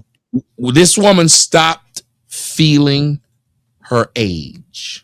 And technically, she should be a great grandma. And let me tell y'all something. We have had a wonderful show, 4 hours in. Okay. And I want to make sure that everybody knows that we're gonna just close it because Melanin has done a good job of being here and helping help run a wonderful show. And 4 hours is enough. Yep. I know that yes, sir. It is enough. So Melanin, I'm gonna let everybody close down. I know you're getting ready to leave, but I'm getting ready to leave too. Fuck it. Let's close it down. Wilbert, your closing thoughts. Closing thoughts. In the words of Wendy Houston, I believe that children are the future. Teach them well and let them lead the way. Save the children. That's it. I like it. Corey. Man, I can't say too much more than Wilbert. Yeah, save the children. Take care of the children. Love black children. Make sure that you create a path for Black children. Make sure that you set the example for Black children. Make sure that you wrap your loving arms around Black children, and I just can't say it enough. Protect our Black children. Brian, save men, encourage men, build men, put men in charge. Because even when you put what you think would be the weakest man in charge, eventually he will come around and become who he's naturally supposed to be if given the opportunity. So amen. Amen. Melanie. Shout out to everyone on the panel tonight. This has been a great build from beginning to end. I always appreciate being surrounded by wisdom and extraordinary men. So thank you for letting me sit with you guys. Tommy, it's always a pleasure. And yeah, everybody sleep great tonight. Yeah, go ahead and get your bitch ass in the bed. And I did not forget Leviathan. You wanted me to play this to end the show. So I thank all of you guys. You guys can take off if you must. He wanted me to play No Introduction. And I, nor y'all, need an introduction. We'll see you guys next Tuesday night. And Brian, I don't know if this is when we're going to start it, but I look forward to if we're going to do it this Friday. Let's get back on the horse. Oh, yeah. Let's do it. Let's figure it out. All right. Peace. Ladies and gentlemen, could I have your attention, please? He hails from Lawrenceville, Georgia. In the red corner, You know me, I don't need no introduction to shit. You realize that it's side by the lyrics I spit. It's Mr. Won't you come and sing along with me? And let's see how long it be before you see how long it be. Girl, you know you wanted me, that's why you got pissed and threw your cell phone at me. Up in my home yelling, screaming about what you gon' do. Don't get mad at me, baby, cause I don't want you. If it's true, then get to stepping. Don't make me go to my trunk and pull out the weapon that's always kept in the stash box by the tie iron and spare. Break up in my ride, you will find it there. But if you do, boy, your life, you'll end up lying it there. And if your mom there, she could get the line and share. Cause I don't care, I'm like Nicky off a casino, known for laying down the law like I'm Janet Reno. Young hoes in the club, they be calling me Catino. But hoes like Nicola, they get slapped around and steamroll. You know how this thing go. You on my team, then you don't need no intro, nigga. Well, you know me, I don't need no introduction to shit. Ride business round the city on butt shit, bitch. Well, you know me, I don't need no introduction to shit. All hanging wrist, banging this shit. But you know me, I don't need no introduction to shit. Dropping top, block is hot, stay bumping your bitch. But you know me, I don't need no introduction to shit. When the life is the ice bitch, you know me, I'm a thug nigga. But if you know me, I ain't never been a drug dealer. That's on the realer. Niggas know me in the villa as the MR period. Don't you walk up talking shit because you know I ain't hearing it. You done wrote a bad check that your ass ain't clearing it to the limit. Hear this click to let you know I'm nearing it. When my album drop, fans in the crowd start cheering it. Ladies walk up to me saying, can you sign right here with it? Okay then, but I ain't Sean P. Up in the VI, sipping that Dawn P. And can't believe that I finally hit the scene. You hear my album book 3, and you know it's me. No introduction, no formal applause. Just me and 3 bad chickens set to get in them drawers. Up in the hotel with no smell of window. Ladies know well that I need no intro. Well, you know me, I don't need no introduction to shit. Ride business round the city on butt shit, bitch. Well, you know me, I don't need no introduction to shit. All hanging wrist, banging this shit. But you know me, I don't need no introduction to shit. Dropping top, block is hot, stay bumping your bitch. But you know me, I don't need no introduction to shit. When the life is the ice bitch, you know me, I don't need no introduction when I'm busting my rhymes. Stop lying, cause they blowing your mind. Every time I spit lines just like an automatic, aiming them at niggas, that's why I'm known for causing static. Niggas in my path, they best believe I let them have it, dag nabbit. So boy, don't mess around with Mr. Madness before it gets tragic and your ass ends up in the casket, you bastard. You know me, I'm a thug. You know me, I'm a G. You know me, you can catch a boy riding the streets, boy. You know he that real, and he bout that skrill. Where you from? When you see your boy coming out the field with no intro. I don't need no introduction to shit. Ride business round the city on butt shit, bitch. Boy, you know me. I don't need no introduction to shit. Hanging wrist, banging this shit. But you know me. I don't need no introduction to shit. Dropping top, block is hot, stay bumping the bitch. But you know me. I don't need no introduction to shit. When the knife hit the ice, bitch, you know me. I don't need no introduction to shit.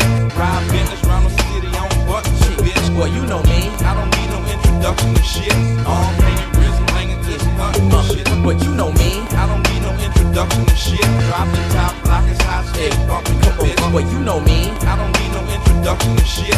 When the knife hit the ice, bitch, you know me. I don't need no introduction to shit. Ride business round the city on butt shit, bitch. Boy, you know me. I don't need no introduction to shit. Hanging wrist, banging this shit. But you know me. I don't need no introduction to shit. Dropping top, block is hot, stay bumping the bitch. Boy, you know me. I don't need no introduction to shit. When the knife hit the ice, bitch, you know me. I don't need no introduction to shit. Ride business round the city on butt shit, bitch. Boy, you know me. I don't need no introduction to shit. Hanging wrist, banging this shit. But you know me. I don't need no introduction to shit. Dropping top, block is hot, stay bumping the bitch. Boy, you know me. I don't need no introduction to shit. When the knife hit the ice, bitch, you know me.